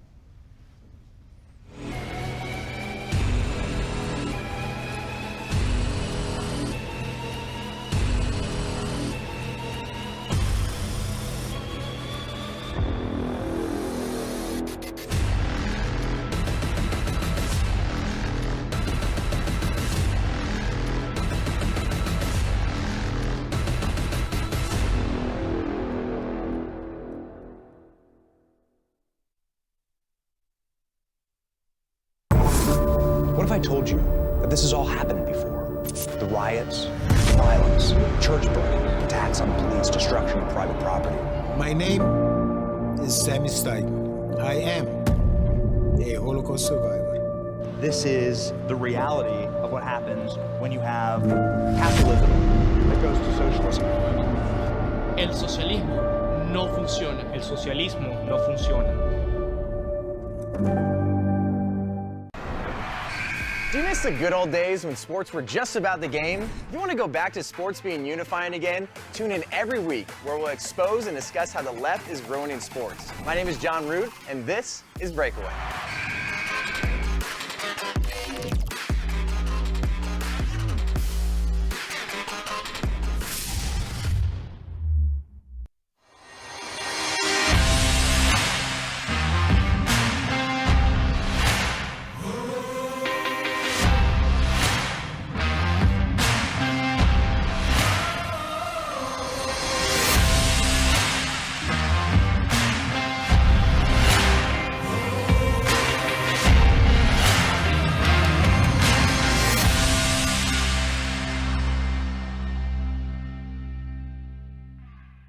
Do you like guns? Do you like ammo? Do you like suppressors? Do you like freedom? Do you love America? Do you like baseball? Do you like rifles? Do you like 9mm? Do you like pistols? Join me, Paige Roux, every week on Reloaded.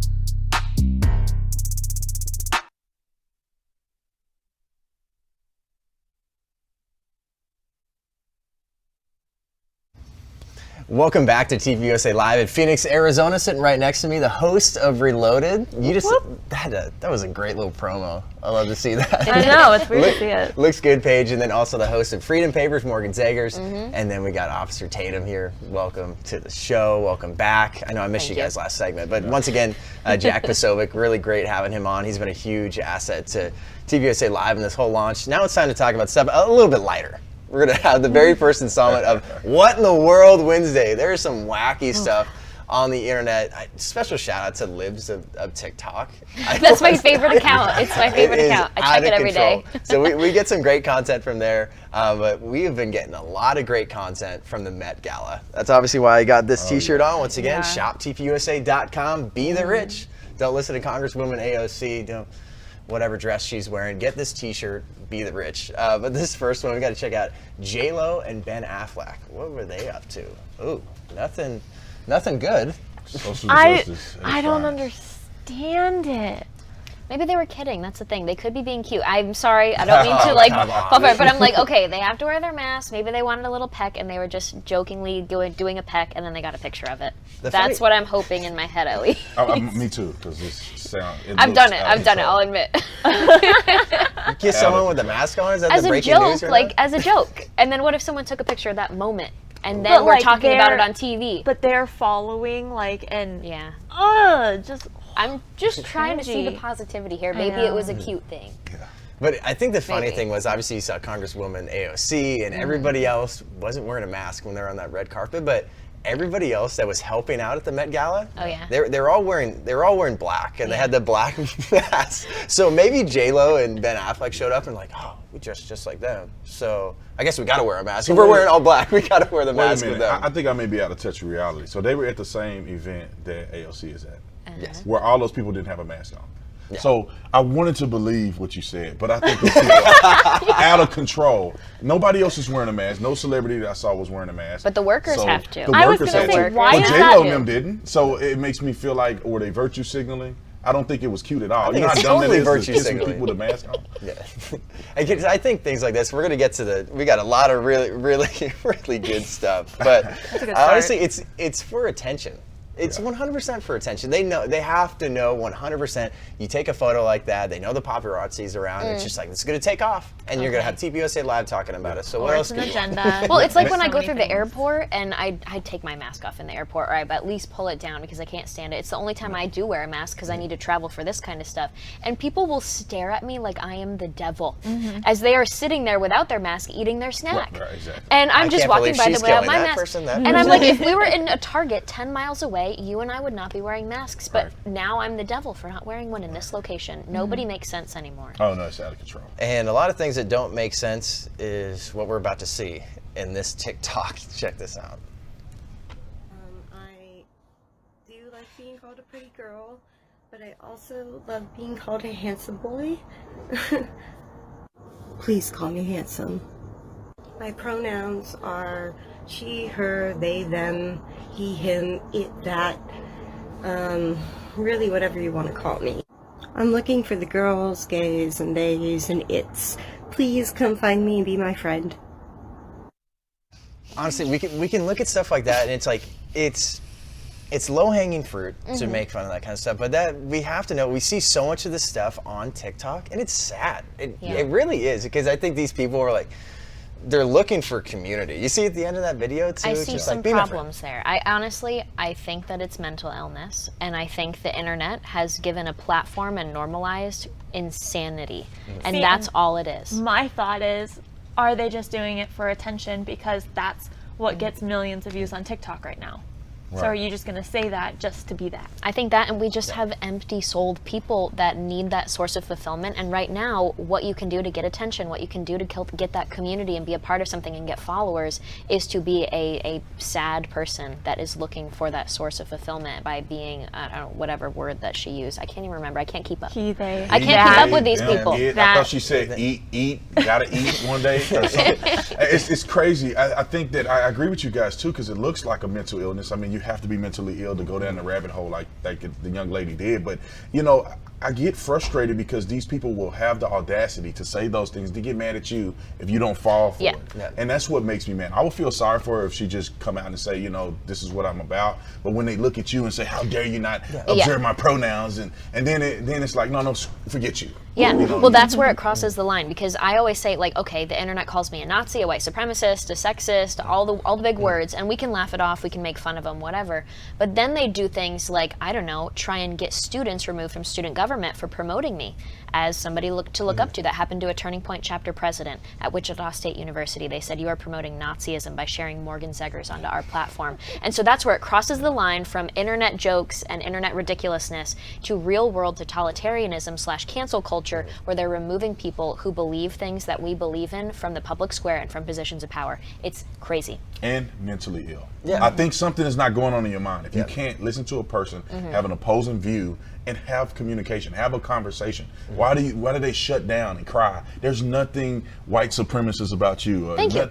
It makes no sense. Nazi. You're a Nazi. I appreciate that. Thank you, Brandon. It makes no sense. You know, they even call me a white supremacist. Have you seen me? Yeah, like, I don't know. Did I look in the mirror lately? I thought I was a little darker skinned. You know, my tan looks good right now. But it is, I think in general, it's a mental illness. Even if they seem to be in academia, these people still are not catching on to what the reality is. Well, it's also, I think, a big important topic is classical liberalism. Usually the left, the right in America, we for centuries have been on this platform together of capitalism, classical liberalism, independence, especially economic independence. And we've abandoned those, and the rise of the actual woke left, the economic left, they reject classical liberalism, which is the basic things of like disagreeing with each other and not throwing each other in the gulag over disagreements, stuff like that. Well, a lot of it's identity politics too. It's like people are looking for community. So that's why I feel like you talked about this quite a bit, about just people jump on TikTok and they're like, wow, this could go viral. Like I could use these hashtags, I could find this community I'm looking for, and they're looking for acceptance. Yeah, but it's also the cultural Marxism of it. All of history has been Marxism, dividing people by the working class versus the owning class. Now, because we have all these different groups, you have sex, gender, apparently they're different now, and religion, and every other group that they've created with woke politics, they can divide us in a million different ways. And so it does add to that divisiveness in the country, and it's really dangerous. So I always think there's the liberals, there's the crazy leftists that are more economic, and then there's the woke people, and they all work together in their own little ways, and it's all dangerous. And then we got one more for you too. This one, so I really want to know whose mom this is. So we're talking about throwing it. Beware, there's gang signs in this one. So we're going to show you another crazy TikTok. What in the world is going on here?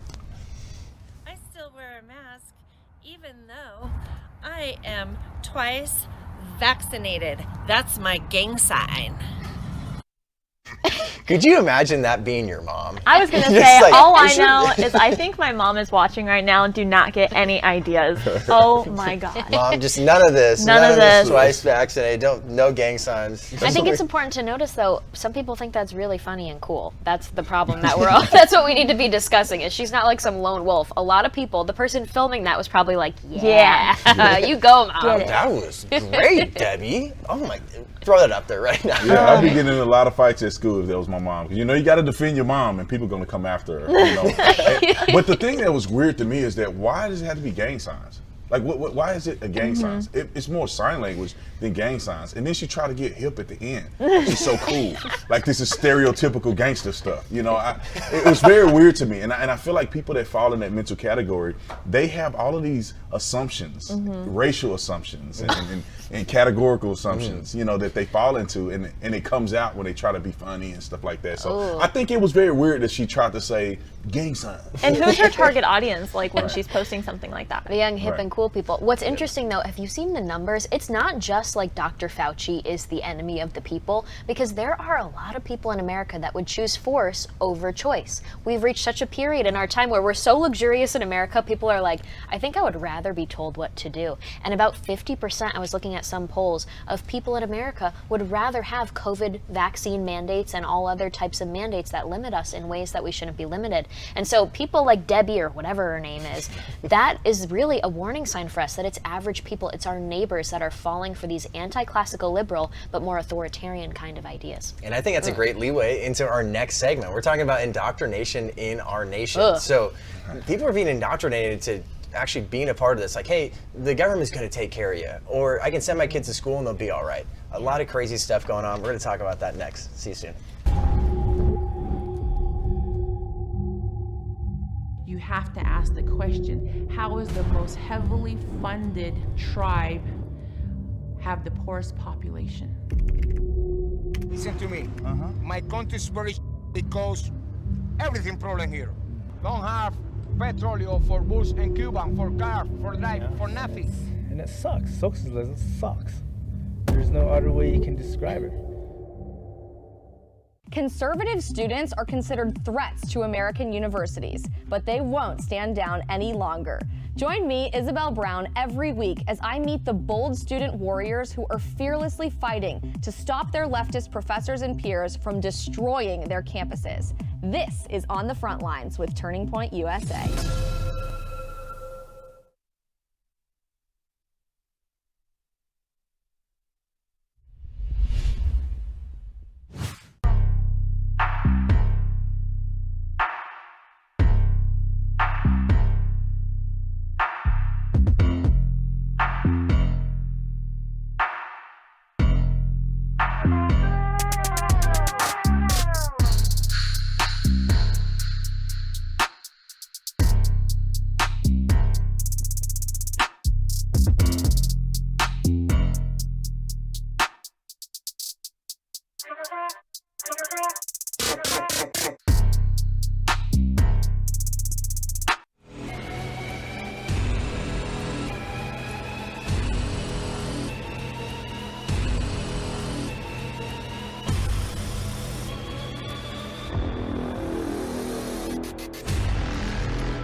What's up, guys? My name is Jon Root, and every week I'm breaking down the top stories in sports and bringing you conversations you won't hear anywhere else. It's gonna be a great time here on Breaking.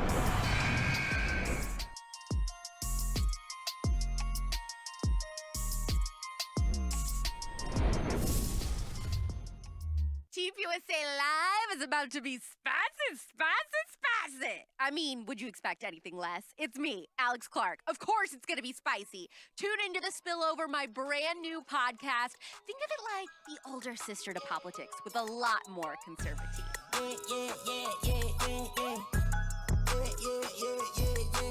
Big dog status, I'm a big dog vet. Pull up on the block, need a big Corvette.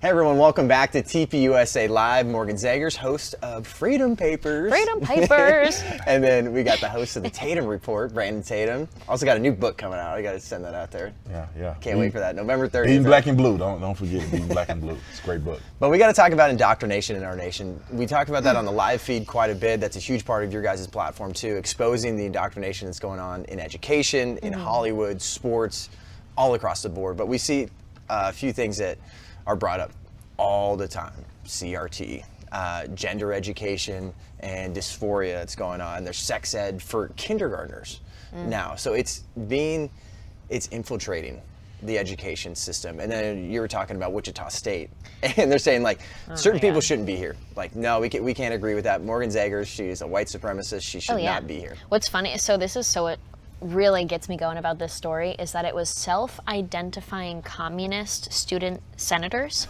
that decided, because a freshman student senator that was like a woman of color, because she shared my name on a Women's History Month post about a woman that she admires, me, of all people. Like, I'm not that cool, but she admired cool, me. Morgan. So she put my name on this, and they brought her up on charges against the Student Code of Conduct. So I just took a look at these students, at their pages, and these communists with hammer and sickles in their bio, they were saying things like the Tiananmen Square massacre was just Western propaganda to make China look bad, and all these things. And it really it's just a great example, a display of the inadequacy of our school system. It's failing our children. Not only that, it's failing our veterans who put their lives on the line to continue this country in the great way that it is, and it fails our country as a whole. And two, like we've talked during the break and even pre-show about how trusting we've been. Oh, like we've been so John, trusting, yes. And unfortunately, there's times you go through this pandemic and just the world we live in now. I'm so much more pessimistic than I've ever been in my entire life. I used to be so optimistic about everything, but now you have to question everything, and a lot of people aren't. So you're going to college, you're going to elementary school, you're wherever you're going to work, and you're just like, what are they trying to get across here? What's the agenda? And I feel like that agenda is in everything we watch, the school we're at, and the work we go to. And it's the breakdown of the family, I think, is the critical point here. You know, if you don't have a sustainable family, a mom or dad that are not holding the school accountable and making sure that the school is not teaching you crazy stuff at home, they can infiltrate into your children's mind, and then the next generation is absolutely out of control. So I think that we need to take personal responsibility as individuals, especially if you're a parent. Don't blame the school system, don't blame the curriculum, because you allow these people to teach your children this and you're not checking it when they get home. You know, one thing that I do with my son is every day, well, what are they talking? They talking about CRT? because the daddy gonna go up there. They don't want to see. They don't I want to would see not daddy. want to get. I would not want to get in your way. I would say It will be viral. I will make it viral. You don't want me to go up there, but we have a personal responsibility to our nation and our children to step up and be the change that we want to see, and understanding that most people in our country, most people in the world in general, are sheep. I mean, this is all the way from biblical times. People are sheep, man. They need direction. They're looking for a savior everywhere you go. And so we need to be aware of that when we come out and give our statements and stuff like that. Yeah, and we've seen, you went to. took the words right out of my mouth, I swear. You've gone to a school board meeting, and then you've gone to some school board meetings. I've seen them. Yeah, I've seen them. And you finally are seeing people step up, because you have to. You can no longer be a bystander. And I have no idea what it's like to be a parent, but I know a lot of these parents it's got to be uncomfortable. Well, Think about this stuff, but you need to, because your kids are being taught revisionist history. They're being taught false narratives and agendas, and you're either an oppressor or you're the oppressed. And a lot of these kids are like, I need to look at my classmates as this is their sexual orientation, this is who they are as their race, instead of just like, this is a classmate I want mine, then I want to grow up. A lot of people are intimidated, and for some weird reason, we have just complied with the way society is right now. We've just thought this idea that, okay, we grow up and then we go to college and then we get our job and then we stay in our job as a corporation, 9 to 5 kind of thing, until we're about 30, and then we get married and then we work till retirement and then we just end up in a home, and that is life. And I don't think we need to prescribe to that. Why for the last few decades has that been the case? And so I really always try and challenge people to rethink self-reliance, rethink your dependency on the government, rethink education, and rethink community involvement. Being involved in politics isn't just being some DC politician. There's so many other ways, whether that's running for school board or just going to school board meetings and monitoring that. I personally, I don't want my kid to even go to government school at all, aka public school. And I really do plan on homeschooling them, and I hope we can normalize these concepts. That's going to be my goal. Yeah, with a couple minutes left, I feel like there's a sense of personal responsibility. Like, start just owning up to this stuff. Like, you have to do the research. Like, people aren't just going to give this stuff to you. Everything is not given to you in 140 characters in a sweet little tweet, and you get all the information. Our attention span is so small, so small. And what I really get bothered with too, people always say Gen Z is going to be the most conservative generation, and in many ways there are polls that show this, but a lot of those assumptions were based on the fact that we have our phones and we have the world at our fingertips. Well, we've also had libraries and books that could also answer these questions before we had the internet, and we never opened them. And it got us to this situation where we have those answers looking, I mean, even in the Federalist Papers, in the Constitution, the solutions to our problems today are right there in front of our eyes, and we are just too lazy to look for them. Yeah, and I'll give you the final say with about a minute left here. Like, what can we do, and what should we be doing? Because I think a lot of people look to you two and your social media platforms and what you guys do as influencers. Yeah, understand the history. Our country was founded on us being individuals with God-given rights. You know, teach that to your kids, observe that in yourself, and then go out in the world and be the best version of yourself. That's what I tell everybody that I come in contact with. You need to be open-minded. You need to understand that this world is not, you know, cake. It's not going to be easy. Everybody's not kind to you. Everybody's not in it for the right reasons. So come into it with that ideology. Be open-minded. Research for yourself and be confident in the things you believe. Believe in God, and I think everything will work out for you. Yeah, and I'm so glad that you two are using your platform to make sure people know the truth, too, because there's so much going on. Like these, I know we've talked about it so much. Like, I'm reading this news article. Is that actually true? Or I'm going to this news source. Is that actually true? And there seems so much fake news, and kids right now, it's just, you're exhausted. And you have to be exhausted as a parent. You have to be exhausted watching sports. I can go off on sports for sure. But in general, like, people are exhausted, but you need to take some personal responsibility and look to what's going on here. But coming up next, we got one last thing. What is shrinkflation? We'll tell you.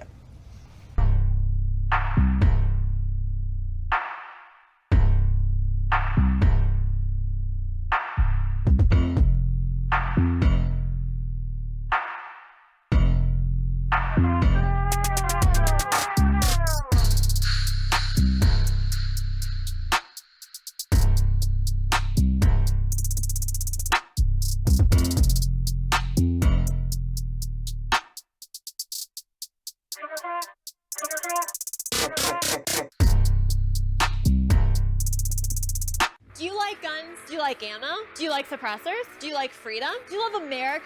Do you like baseball? Do you like rifles? Do you like 9mm? Do you like pistols? Join me, Paige Roux, every week on Reloaded.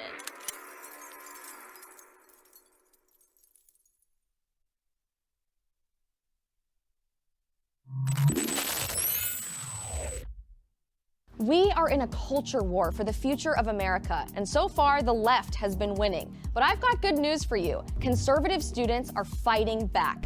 Join me, Isabel Brown, every week as we meet the compelling student activists changing the future of our country. Thanks to Turning Point USA, we are on the front lines.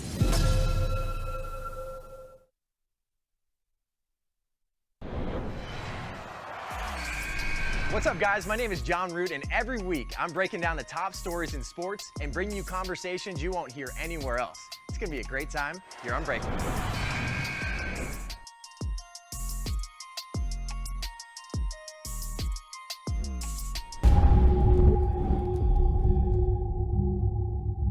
You have to ask the question, how is the most heavily funded tribe have the poorest population? Listen to me. My country is very because everything problem here. Don't have petroleum for bus and Cuban, for car, for life, for nothing. And it sucks. Socialism sucks. There's no other way you can describe it.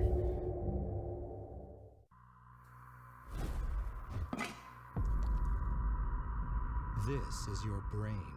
This is your brain on socialism.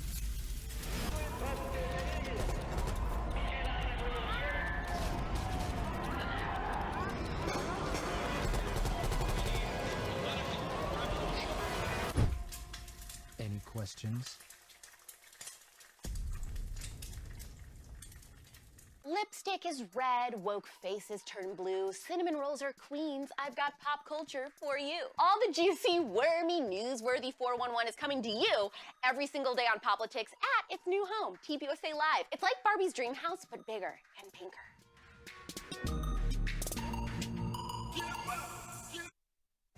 Welcome back to TPUSA Live. It's time for one last thing. What is shrinkflation?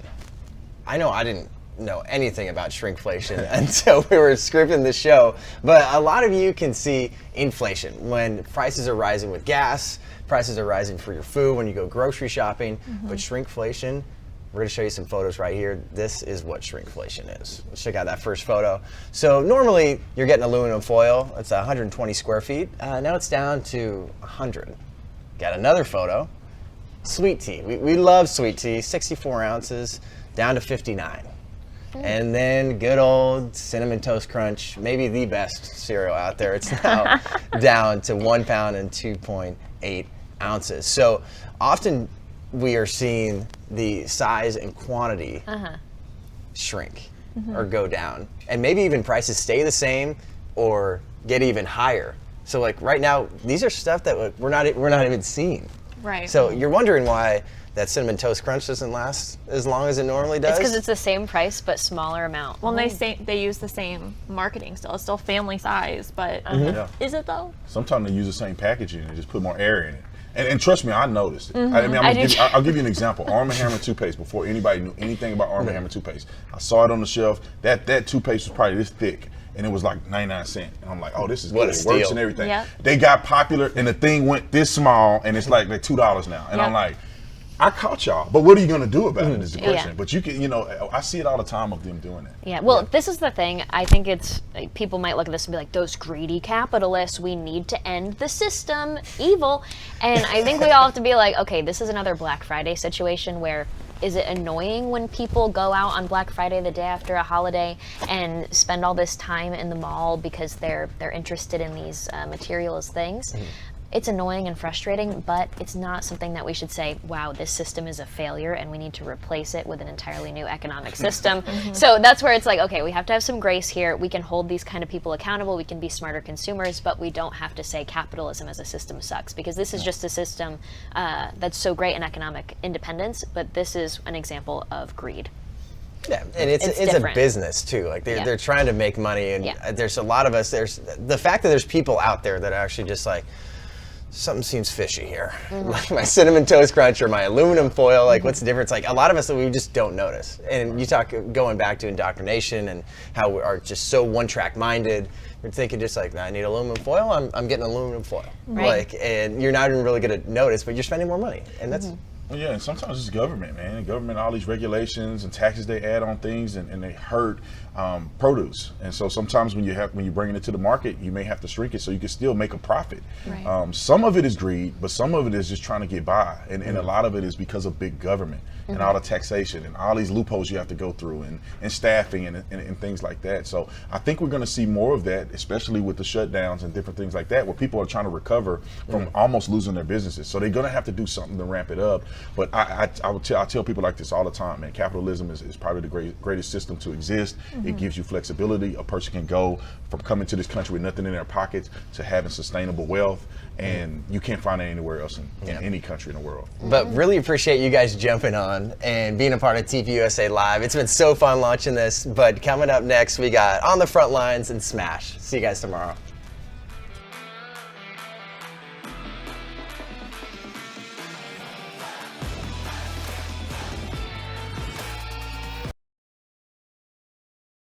Communism, Marxism, socialism. I know you've heard these three words. So many isms, so much death. It all sounds like a disease, right?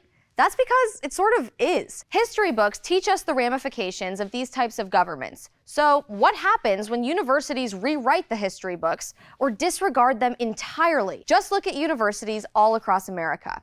Professors, administrators, and students alike have bought into the radical ideas of these ideologies, and it's not slowing down anytime soon. In this episode of On the Frontlines, we're going straight to the source by taking a closer look at the influence Karl Marx and socialism have on modern-day American campuses. Duke, the University of Maine, NYU, Hardin-Simmons University, and UC Santa Barbara are all aboard the communism choo-choo train and hailing the values of Black Lives Matter, Inc., socialism, and full-blown government control as king.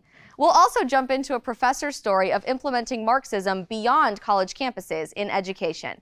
And today, I'm so excited to sit down with North Korean defector and author of In Order to Live, a North Korean girl's journey to freedom, Yeonmi Park. We'll hear about her harrowing experience escaping the Kim regime, only to find Marxism on her college campus here in the United States. All this and more, I'm Isabel Brown, and this is On the Frontlines. On campus, the left tries to silence us. There's a lot of liberal indoctrination. Universities don't stand for objective truth. Assaulting us, threatening us. We are on the front lines.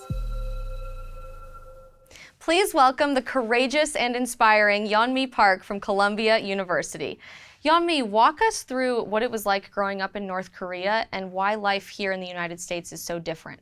Oh, I mean, I was like, how do I even begin? I think North Korea is almost like a different planet. I think comparing North Korea to just different country doesn't even make sense because, you know, people in North Korea do not even know the word freedom or human rights. And they don't even know what internet is. In this 21st century, we don't even have this 24 hours electricity. Walk us through what it was like growing up in North Korea learning about the United States. Yeah, so I never even seen the map of the world when I was in North Korea, and I didn't even know how many countries existed. Wow. But I did learn about America as our sworn enemy.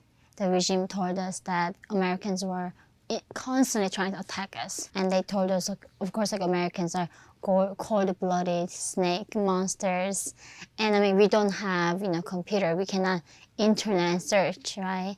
Wow. Why do you think that was so important to teach North Koreans at such a young age that America was a mortal enemy of your country? They need an enemy so they can change people's attention, and they have to keep legitimize why they need building a strong military. Why do we need a leader to protect us? So they're saying the enemies are constantly trying to attack us and kill us.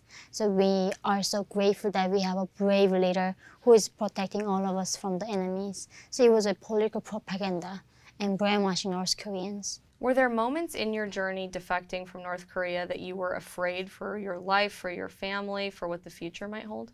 Every single second, I mean, you're scared to death. From North Korea to China, I was in China for 2 years as a slave, and there's a constant threat from Chinese Communist Party to catch us. Like when we go back, we are defectors. We get tortured and sent to political prison camps and then executed. So it's like a threat of dying and being captured in China is a constant fear, and that's why eventually I had to cross the desert to go to Mongolia, then go to South Korea. What made you eventually want to pursue higher education in college? I was very curious. I was really curious. And in a way, going to South Korea, the hardest adjustment was they told me, everything that you believed, the regime told you was a lie. They are dictators. Americans are not bastards. It's world is free. And I had that crisis where I do not know how to trust again. And what helped me was books, education, and especially George Orwell's Animal Farm. And that really made me to wanting to understand how the world works. How eventually did you transition to end up at Columbia University here in America? Initially, I was studying in South Korean University, and then I was offered to write a book with the Penguin Random House in New York. So I came to New York to write my book. And then while I was writing the book, I still wanted to go to school because I didn't finish. Yeah. And then people told me there's a university called Columbia in New York exists. So I applied there and accepted. After your graduation, you gave several interviews with national media outlets here in the United States about your experience at Columbia, being confronted with essentially socialism and this idea of groupthink and the collective. Tell me more about that. It's not even to the point, so it's like very authoritarian thinking way. And coming to America, I expected America to be a safe place. In my definition was nobody get persecuted for their ideas and beliefs. But going to Columbia, in the name of safe place, they do not allow any other narrative than political correctness. What was your first encounter with this idea of leftism and tearing down the system and revolution in your classes? So it was like very first day. So before the class, 1 week before, there's a mandatory orientation for the students. And first orientation session, I remember one of the instructors talked to me about sensitive training, how you gotta be sensitive to notice this like hidden discrimination and bigotry. And then she was asking, so who likes to read Jane Austen? I love Jane Austen books. So I was like, yeah, me. And then she was like, oh, now I know. So it's like that kind of, so do you know Jane Austen was living during the white colonialism?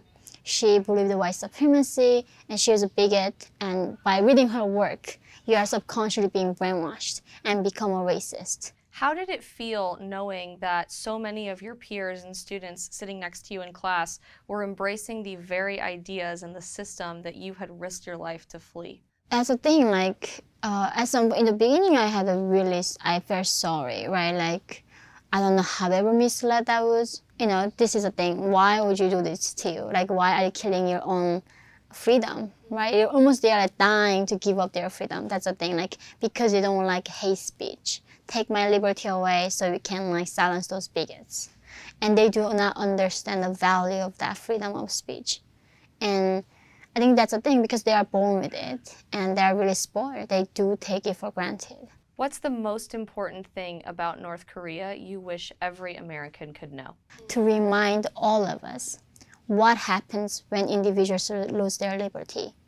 Right now in North Korea, if you read the Bible, you get executed. If you watch photo movies and distribute it, you get executed. You have no freedom to what kind of haircut you get. But imagine being in a country, only thing you're allowed to do as an individual is breathing. What song you listen to, what movie you watch, what newspaper you read, where you go, where you sleep, what you eat, what you do is determined by the regime. That's a slave, and that's the thing. And I'm going to New York, all these kids are talking about their oppression. It's like these kids who were born in freedom, they never lived life without freedom. So they really playing with fire right now. They have no clue what they're negotiating right now. It's freedom. You are one of the most inspiring voices that this generation has to understand why freedom is worth fighting for and what the future of America and the rest of the world is going to look like. Thank you from the bottom of our hearts for everything that you're doing to fight for the next generation and tell the truth to the world. We are so grateful for you, and we're very, very glad you were able to come on the program today. Oh, thank you so much for having me. Don't go anywhere, because we are about to get into more of the socialist craze sweeping across college campuses. This is On The Frontlines.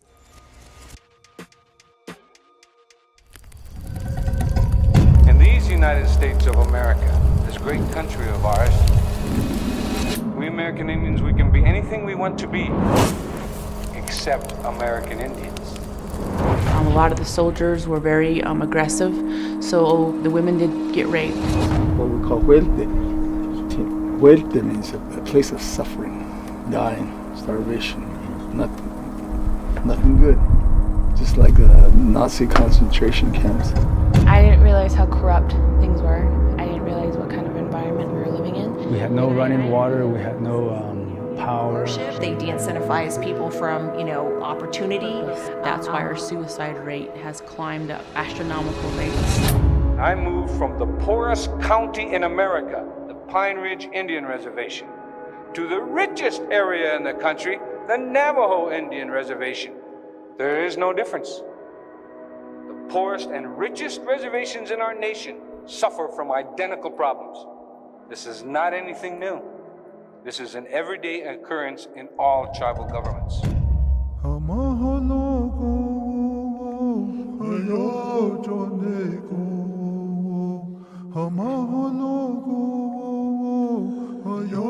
So my life and my tale and my truth has been to fight socialism.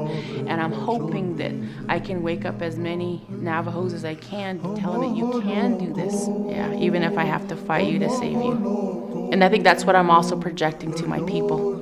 Even though they are so harsh on social media and they completely hammer at me, I tell them, I'll be here even if I have to fight you to save you.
What if I told you that this has all happened before?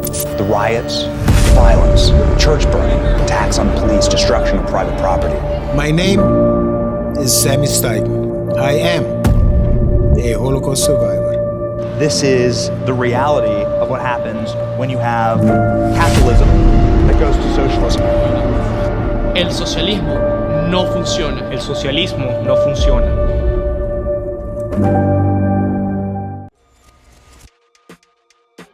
150 years after his death, Karl Marx is clearly the hero we need. Not. But recently, Marxism has become the top chart influencer on America's college campuses. Students and faculty adhere to and celebrate with an almost religious fanaticism the ideals of socialism. The sad reality is that it's happening on almost every college campus, but a select few campuses are leading the pack.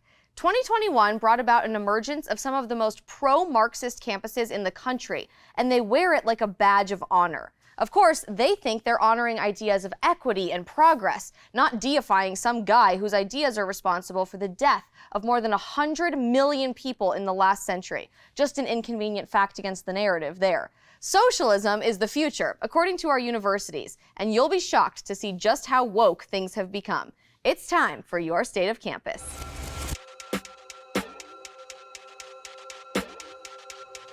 Let's kick things off at beautiful Duke University, where an associate professor of women's studies, soon to be spelled WOMXN studies, recently spoke at a feminist Marxist event. You heard that right. And yes, it makes just about as much sense as a vegan who's taste testing a hamburger. Anyway, this professor, Kathy Weeks, announced she is creating a Marxist feminist archive, so essentially a manifesto, to outline the future of U.S. Marxist feminist theory. Why do I feel like this professor is one of those people with a woke vocabulary that just cannot be translated? Naturally, her manifesto is dedicated to dismantling the organist ordering of the family model and getting rid of the usage of familial metaphors. How very pro-woman of her. Professor Weeks also wants to eliminate the traditional conservative dynamic, which in her words, cedes too much authority to the past by denying the creative power of the present and its futurity. So in order to be pro-woman and a feminist in modern America, you have to dismantle the family unit and admit the family shouldn't exist at all? Sing it with me, we are not family. Saying sister is now offensive to me. Wild. Also, the past is irrelevant because it denies power to the present? What? I guess you would want to forget the past, since it's actually the conservative way of thought in culture that acknowledges the existence of biological women and empowers them through freedom today. This makes no sense. And yet, this is the reality on America's college campuses. Progress is actually regressive. And for hundreds of thousands of dollars in student debt, you too can learn nonsense like Marxist feminist theory. Duke isn't the only school targeting conservative ideas and replacing them with Marxism. Up north at the University of Maine, the school just hosted an entire socialist and Marxist studies speaker series. Move over, feminist theory, because turns out you can actually get your associate's degree in Marxist and socialist studies instead at UMaine. But should you? Should you really? Incredibly, this lecture series was paid for by students by their student fees without their explicit consent. Sounds like Marxism to me. A professor emeritus who helps to organize the event says it's one of the most outstanding educational offerings at UMaine. Sure. Okay, because listening to a bunch of whiny socialists complain about how America hasn't begun worshiping Karl Marx is definitely how you'll become successful in the real world. The lecture series blames the distrust in government institutions and authority today on conservative elites. Shocker. The webpage goes so far as to say, although distrust of authority is deeply rooted in American culture, it is fueled by conservative elites who benefit from it. Since the post-war era, conservative leaders have deliberately and strategically undermined faith in the political system for partisan aims. Distrustful efforts have often employed messages about immigrants and black and brown people. What? Of course, there are no sources or evidence provided for such a bold claim, but that doesn't matter since a university says so. By the way, tell that to any black conservative or immigrant who voted for former President Donald Trump. Also, this does not prepare the next generation of Americans to be hardworking, generous, and patriotic citizens. It's strategically training them to be helpless, wannabe victims who believe everything is someone else's fault and that the government should be God.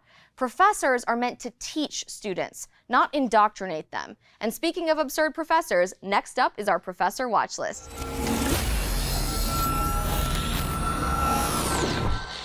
These ideas on the front lines of our college campuses are insane, but they aren't staying there on college campuses. At least if Wayne Au, social justice professor at the University of Washington, Bothell, has anything to do with it. Wayne recently wrote a book entitled A Marxist Education, Learning to Change the World, in which he openly advocates for educators to adopt Marxist and socialist values in their K-12 classrooms. In his book, Wayne writes, I think that a new generation of teachers could build upon radical momentum by helping their students explore and consider Marxist ideas. And here is the thing, after all these years, Marx and Marxism still provide the sharpest analysis of how capitalism functions at its most fundamental levels of production, profit, and exploitation. What? I guess that just goes to show you that having degrees is not causational to having intelligence. Seriously? Apparently, Wayne never learned that capitalism has lifted more people out of poverty than any other system in history. In 1820, 94% of the world was living in extreme poverty, but today it's only 9%. That's super exploitative. I bet those people really wanted to stay poor. Not only is Wayne unbelievably unaware of reality, but he wants to fundamentally indoctrinate the next generation of American children to buy into the insane Marxist ideas he was taught on his college campus at, get this, the Evergreen State College, the creme de la creme of leftist universities. It's scary, but these ideas never stay on college campuses. They always leave with those who graduate and then infect America's workplaces and culture. And now they're infiltrating classrooms for students as young as kindergartners. Nothing is sacred anymore. Wayne Au, you're on our list. And all you other educators out there, keep it up, and you just might make our professor watch list. Stay tuned for more On the Frontlines as we dive back into our state of campus.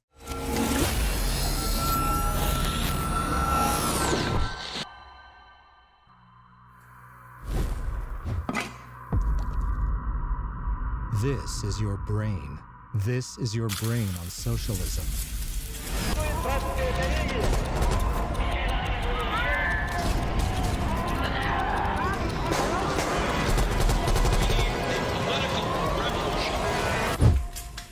Any questions?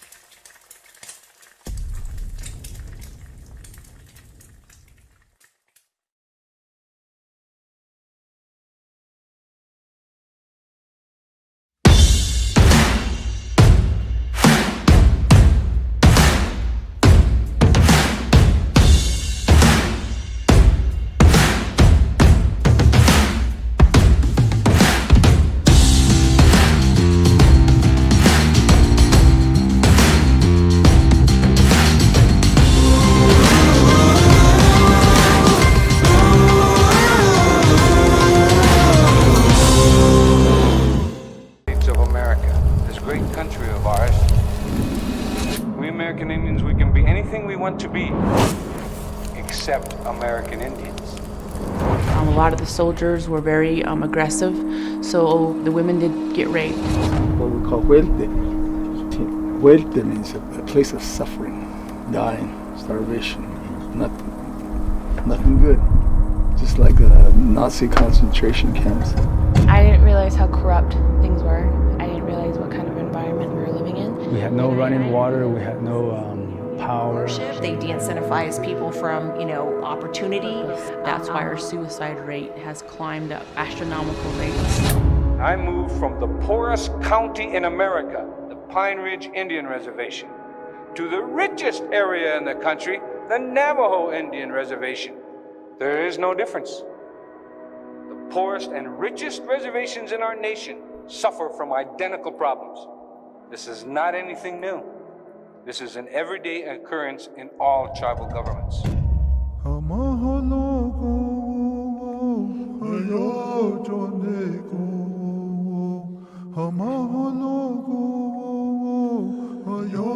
So my life and my tale and my truth has been to fight socialism. And I'm hoping that I can wake up as many Navajos as I can to tell them that you can do this. Yeah, even if I have to fight you to save you. And I think that's what I'm also projecting to my people. Even though they are so harsh on social media and they completely hammer at me, I tell them, I'll be here even if I have to fight you to save you.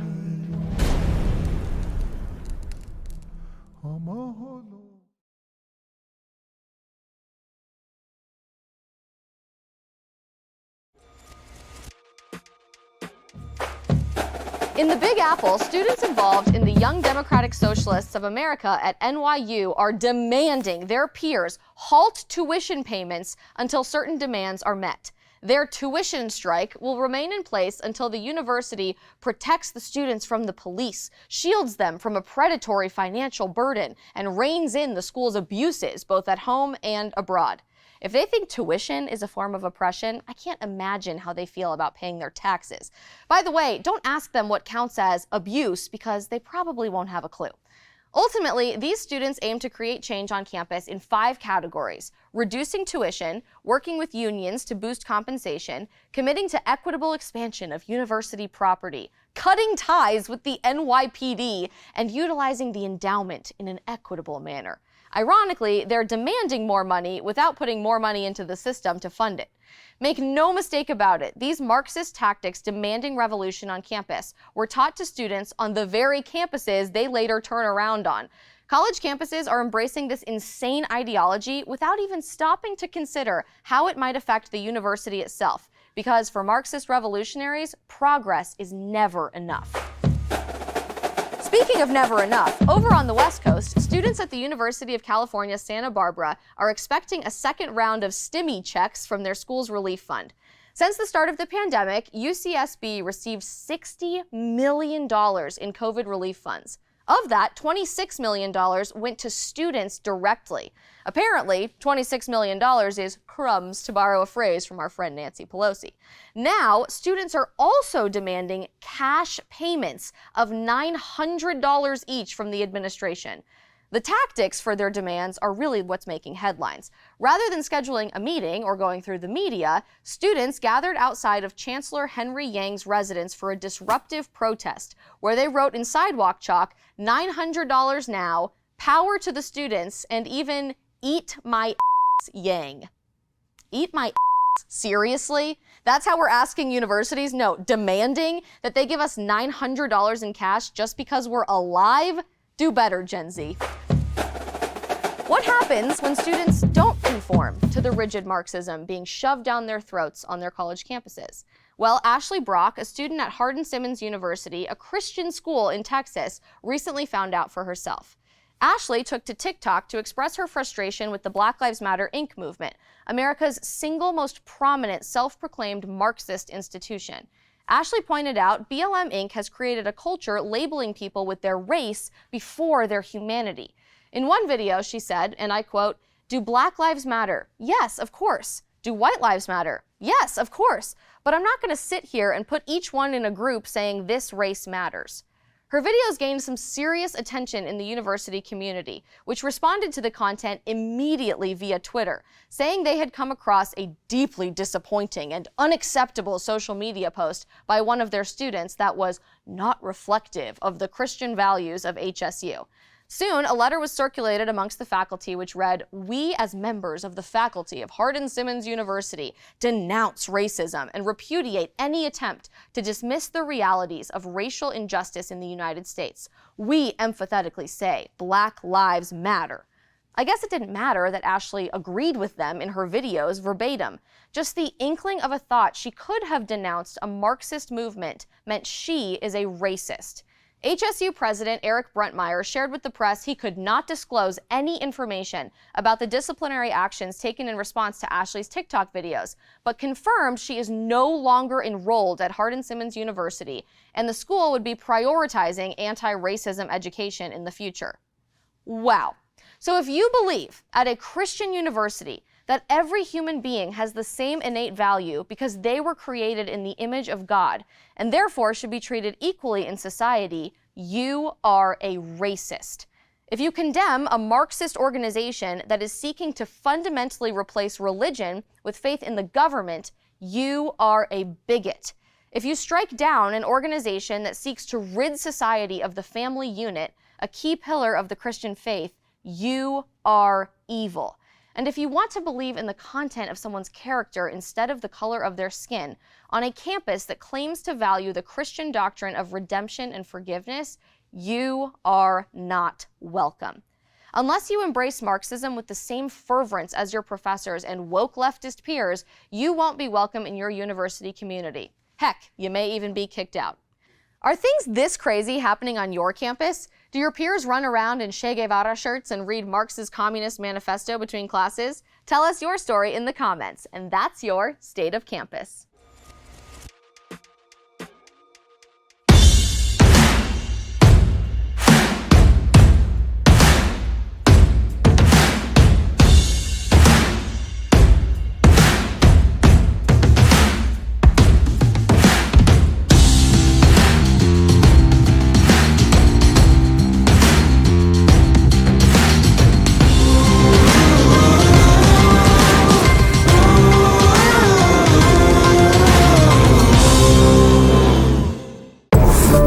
What if I told you that this has all happened before?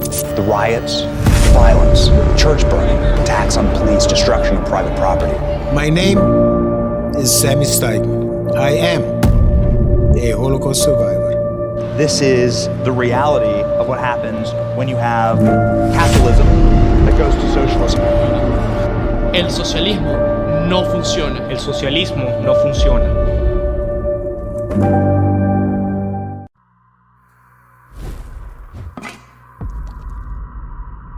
This is your brain.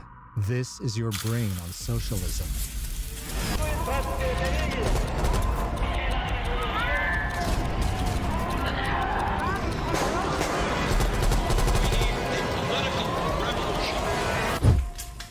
Any questions?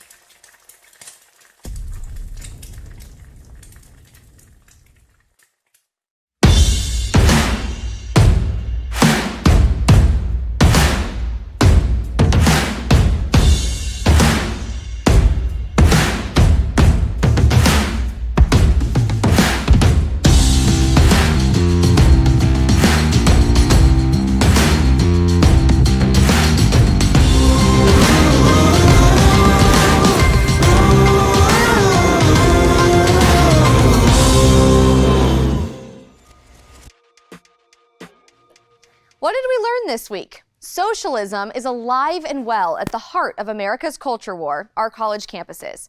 American higher education is actively creating an army of educators for kids as young as kindergartners to embrace and adopt Marxism as the ideal way of life.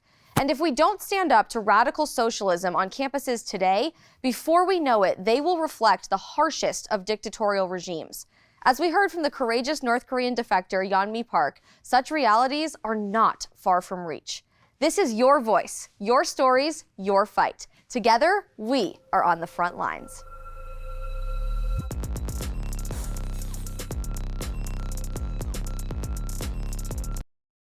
Let's talk shop, let's chop chop and give a little real talk, period. And today is a good day because you're about to smash with MAGA Hulk. Hulk! Smash!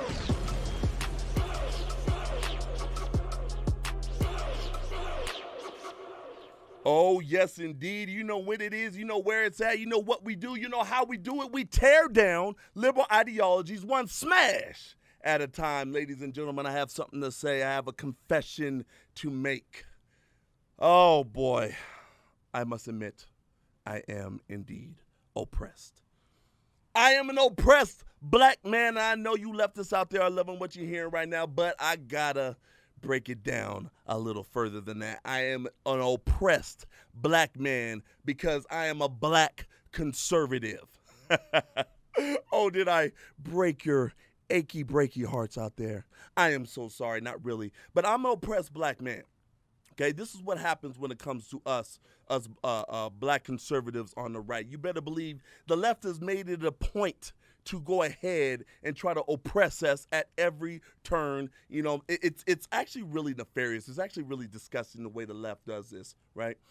Because the left sees us black conservatives as a direct threat to their leftist agenda of painting the entire right with a broad stroke of the brush as a bunch of vicious, bitter racists.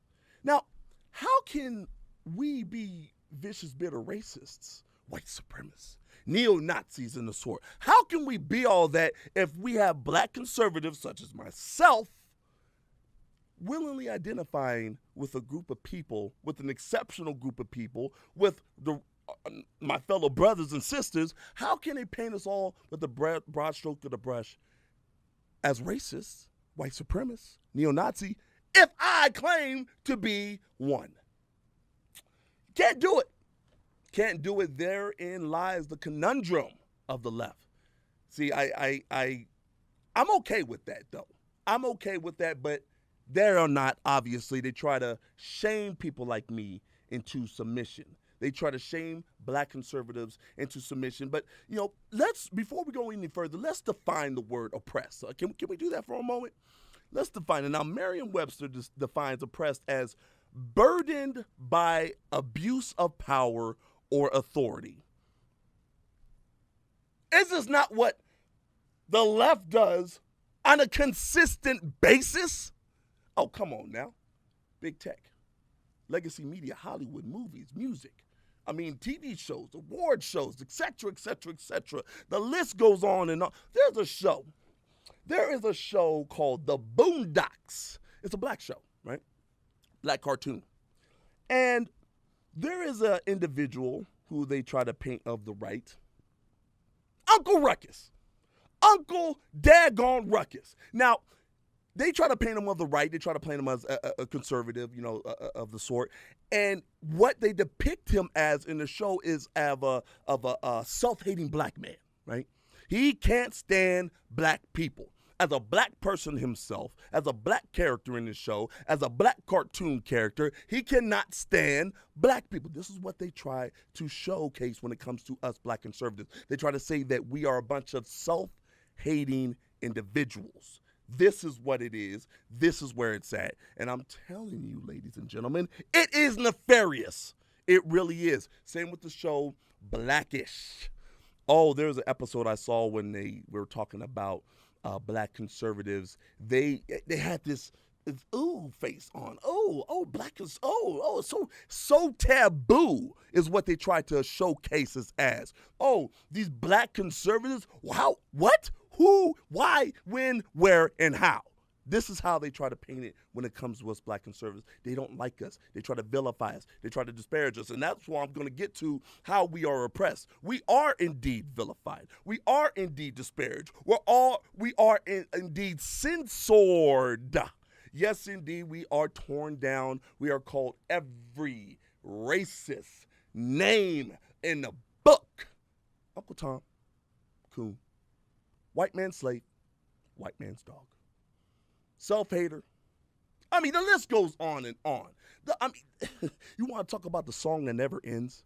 This is indeed the song that never ends when it comes to us black conservatives. We are torn down, limb from limb, peg by peg. This is what it is. And it's so sad because, according to the left, this is okay. This is not being racist. No, because we don't count. Black conservatives don't count when it comes to our skin color. We don't count as black people, so we don't get the same privileges as the left. Ain't that crazy? It's really sad, though. It's really sad when we actually sit down and actually discuss it. It's really sad that this is the way they act. You know, and I want to say this real quick. I'm not trying to discredit white conservatives. I know that they have a whole host of problems that they're going through right now. I'm just speaking on the black experience because I am a black man, so I can speak on that. So, but the left likes to target me and people like me because I am of the right and because of my skin color and my ideological beliefs, right? So because of my skin color and ideological beliefs, I'm not allowed to be of the right. And because I am the right, you better believe they're going to continue to attack me. Now, they also attack me because I am effective. Yes, indeed. I have a fairly decent social media presence, and I'm intelligent, I'm well-spoken, I know how to articulate myself well. I know how to beat down the leftist ideology like critical race theory and all these other type of stuff. I am the black kryptonite when it comes to the left. You better believe that's what it is indeed, especially when it comes to people like Candace Owens, David J. Harris, Terrence Williams, all these different black conservatives. We are the black kryptonite when it comes to the left, and because we are unafraid. We are unafraid when it comes to the left's attacks. But I want to say this before we go to break. Isn't it funny, though, that if you are an ally of the white liberal, you're considered woke. But if you're an ally of the white conservative, you're considered a slave. And we're going to leave it at that. We're about to go to break. We'll be right back. Stay tuned.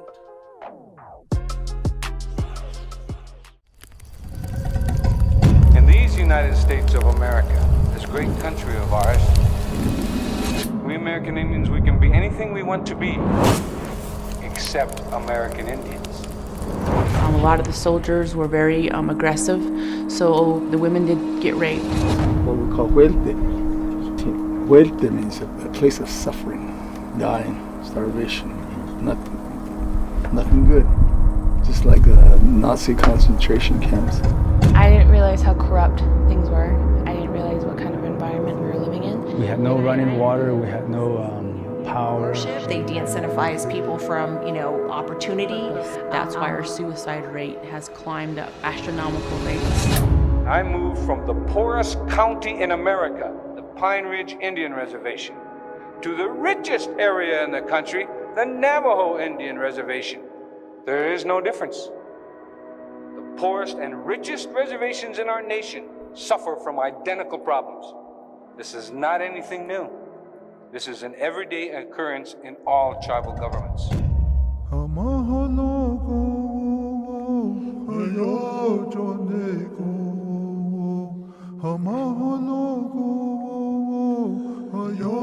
So my life and my tale and my truth has been to fight socialism. And I'm hoping that I can wake up as many Navajos as I can to tell them that you can do this. Yeah, even if I have to fight you to save you. And I think that's what I'm also projecting to my people. Even though they are so harsh on social media and they completely hammer at me, I tell them, I'll be here even if I have to fight you to save you.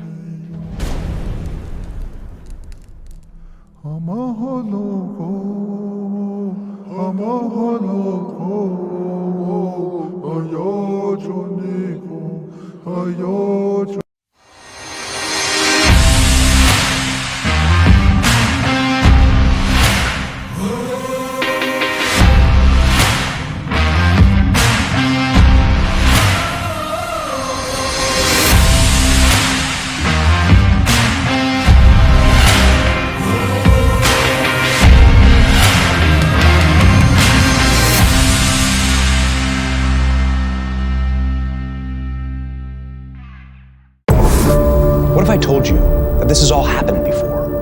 The riots, violence, church burning, attacks on police, destruction of private property. My name is Sammy Steigman. I am a Holocaust survivor. This is the reality of what happens when you have capitalism that goes to socialism. El socialismo no funciona. El socialismo no funciona.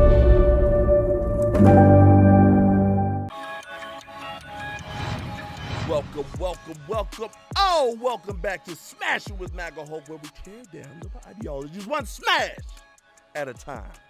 Oh, baby, it is beautiful.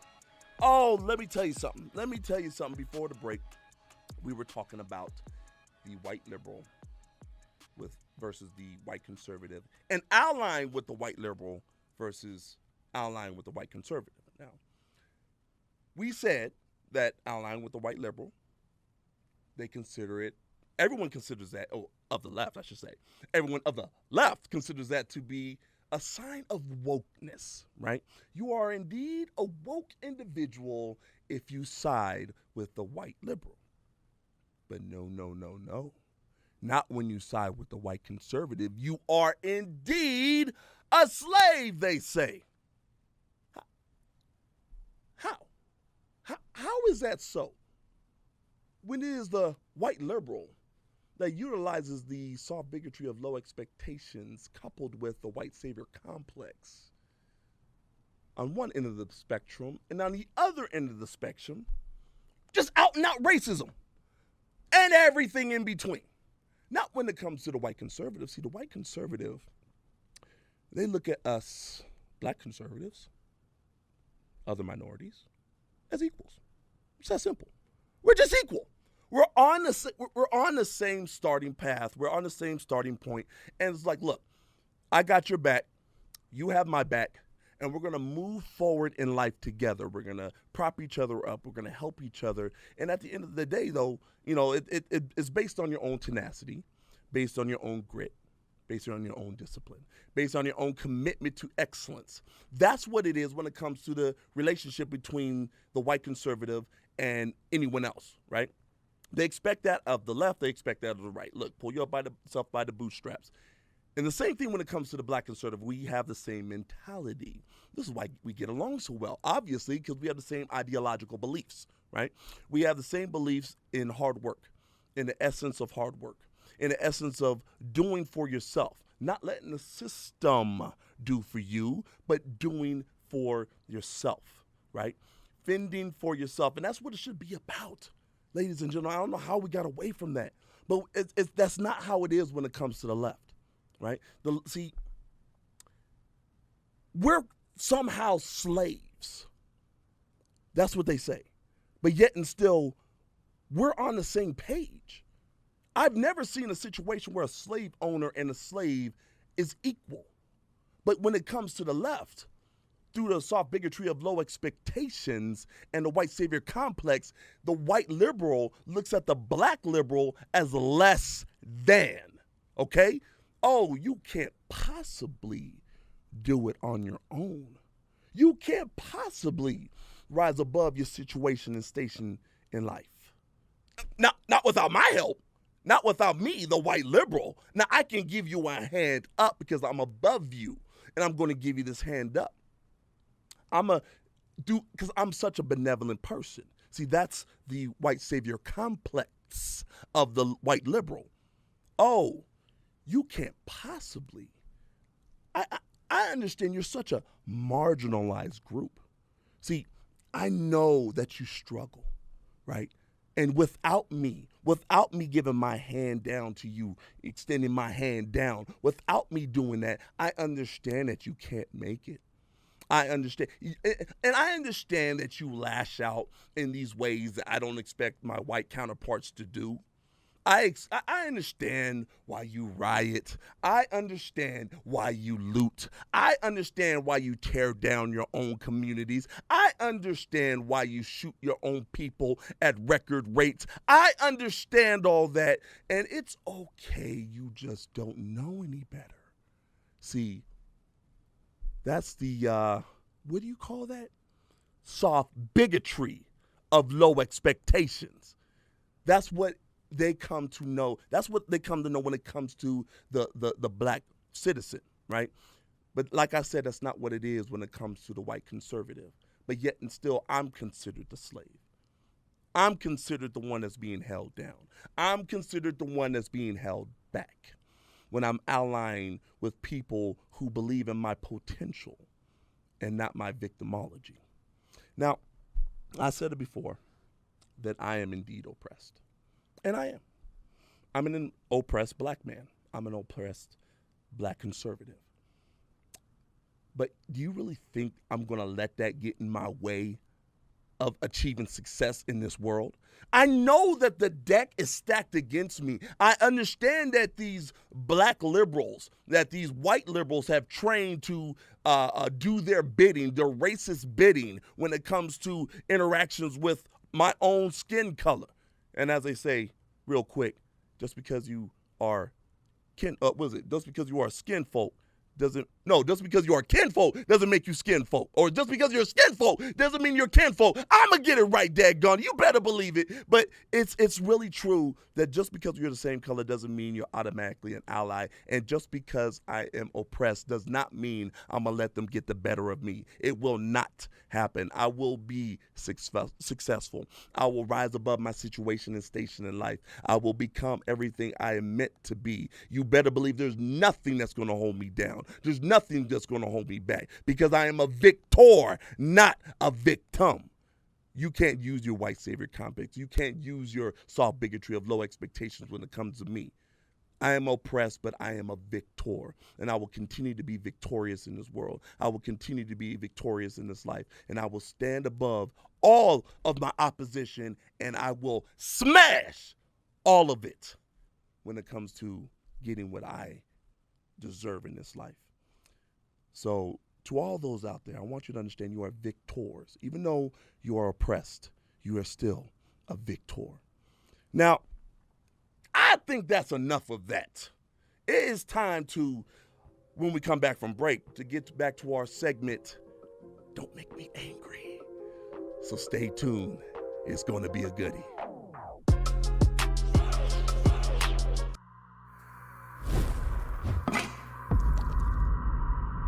This is your brain. This is your brain on socialism.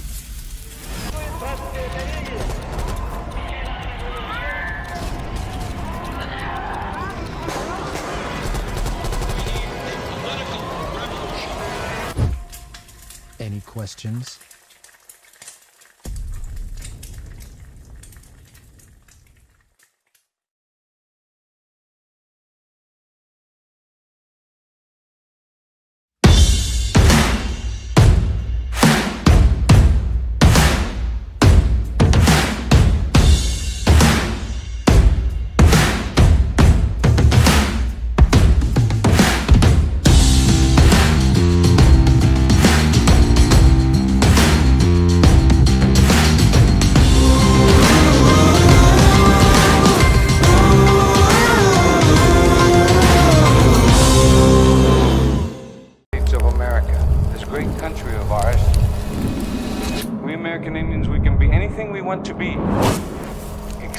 American Indians.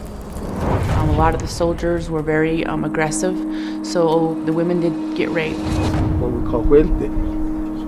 Huelte means a place of suffering, dying, starvation, nothing good. Just like the Nazi concentration camps. I didn't realize how corrupt things were. I didn't realize what kind of environment we were living in. We had no running water, we had no power. They de-incentivize people from, opportunity. That's why our suicide rate has climbed up astronomical rates. I moved from the poorest county in America, the Pine Ridge Indian Reservation, to the richest area in the country, the Navajo Indian Reservation. There is no difference. The poorest and richest reservations in our nation suffer from identical problems. This is not anything new. This is an everyday occurrence in all tribal governments.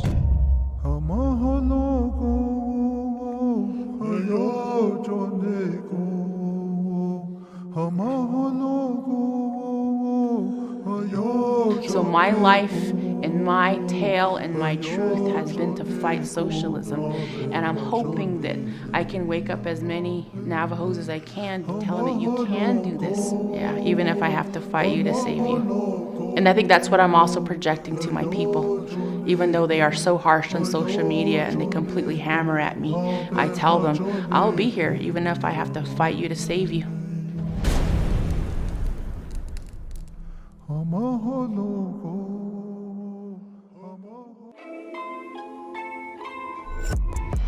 Yes, indeed, my fellow Smashers. Welcome back to Smashing with MAGA Hulk, and now we're going to dive into a segment called Don't Make Me Angry, where we go over whatever tweets, memes, comments you have sent to my email inbox, which is at magahulksmash@gmail.com. Now, let's get into it and see whether you'd rather have me happy or angry today.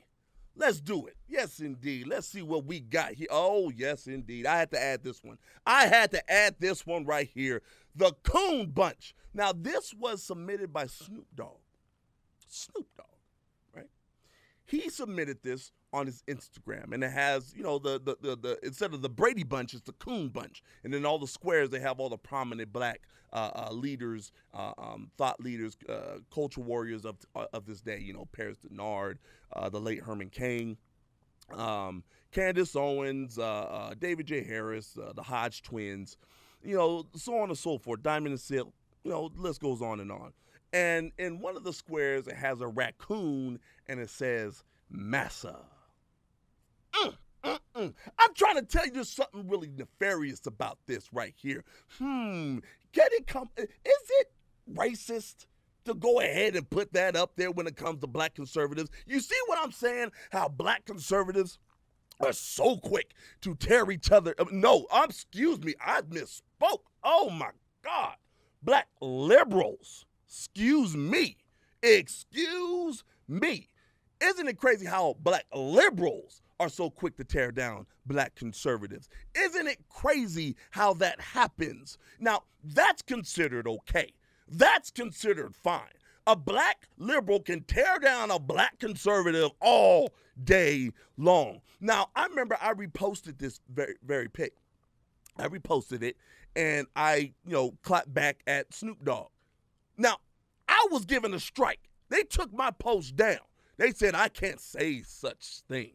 But yet and still, Snoop Dogg's was still up. You want to talk about favor. You want to talk about big tech coming down on black conservatives. There is indeed a war against us black conservatives. I told you, don't make me angry. And I just made myself angry with that one, daggone it. Lord have mercy. Go on with the next one. I'm about to tear this thing up. Here we go. Let's see. Okay. It reads, sir, have you been drinking? And the other guy says, I swear it's leg day, officer. And it looks like a guy's been pulled over. He's doing a sobriety test. He's walking the line.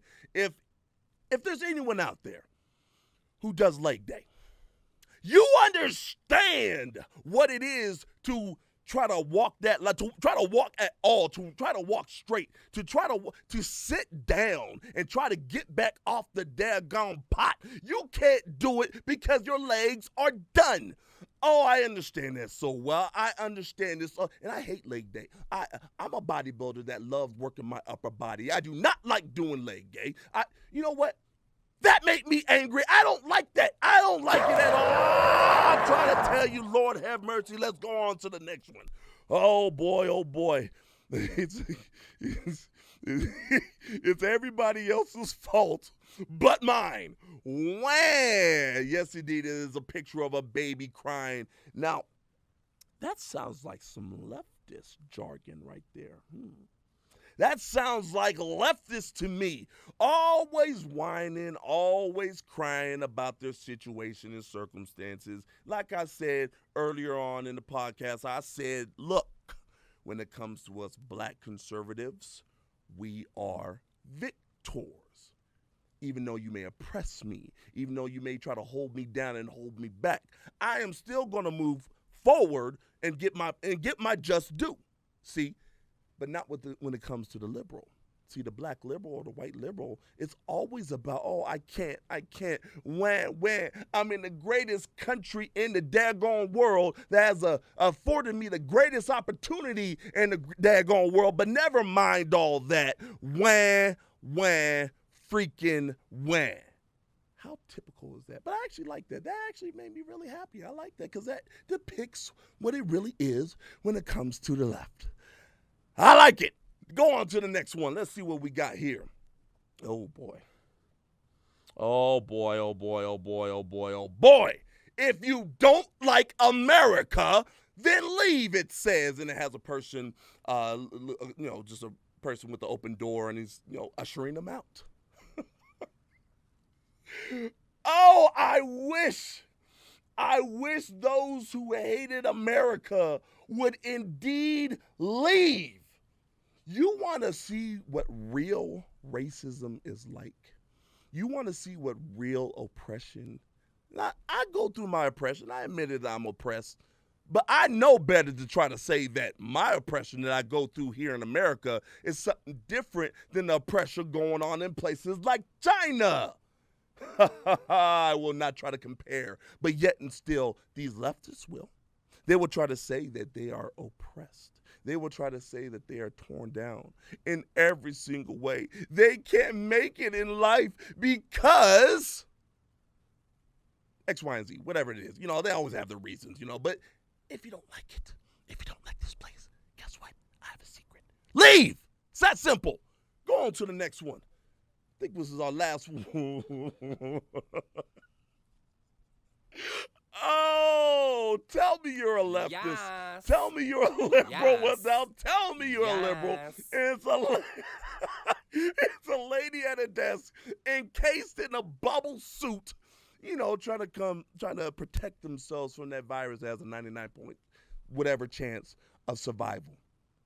Oh, I can't stand it. This is what it is. This is what it is. Oh, they're the same ones that are driving in their daggone car with their daggone mask on. I can't stand it. Lord have mercy. I am about to lose my mind. How many times have you seen it? And that's how you know you're dealing with the leftist. This is how you know you're dealing with the liberal. Lord have mercy. I'm a little upset right now, daggone it. I'm a little upset.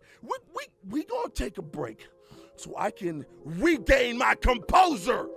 Oh, smashing with MAGA Hulk, yes indeed.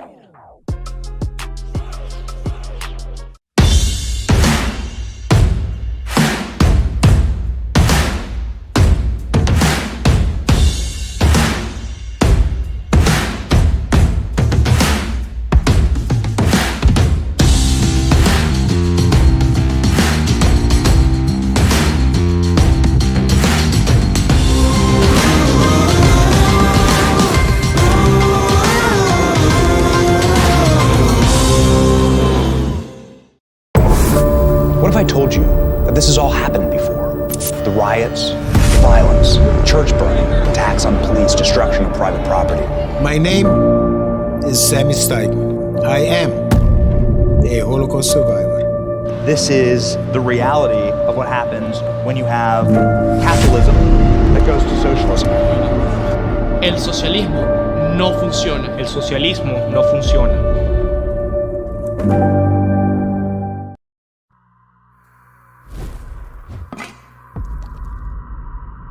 This is your brain.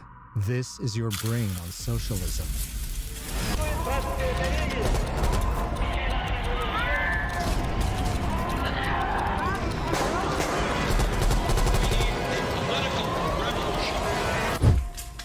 Any questions?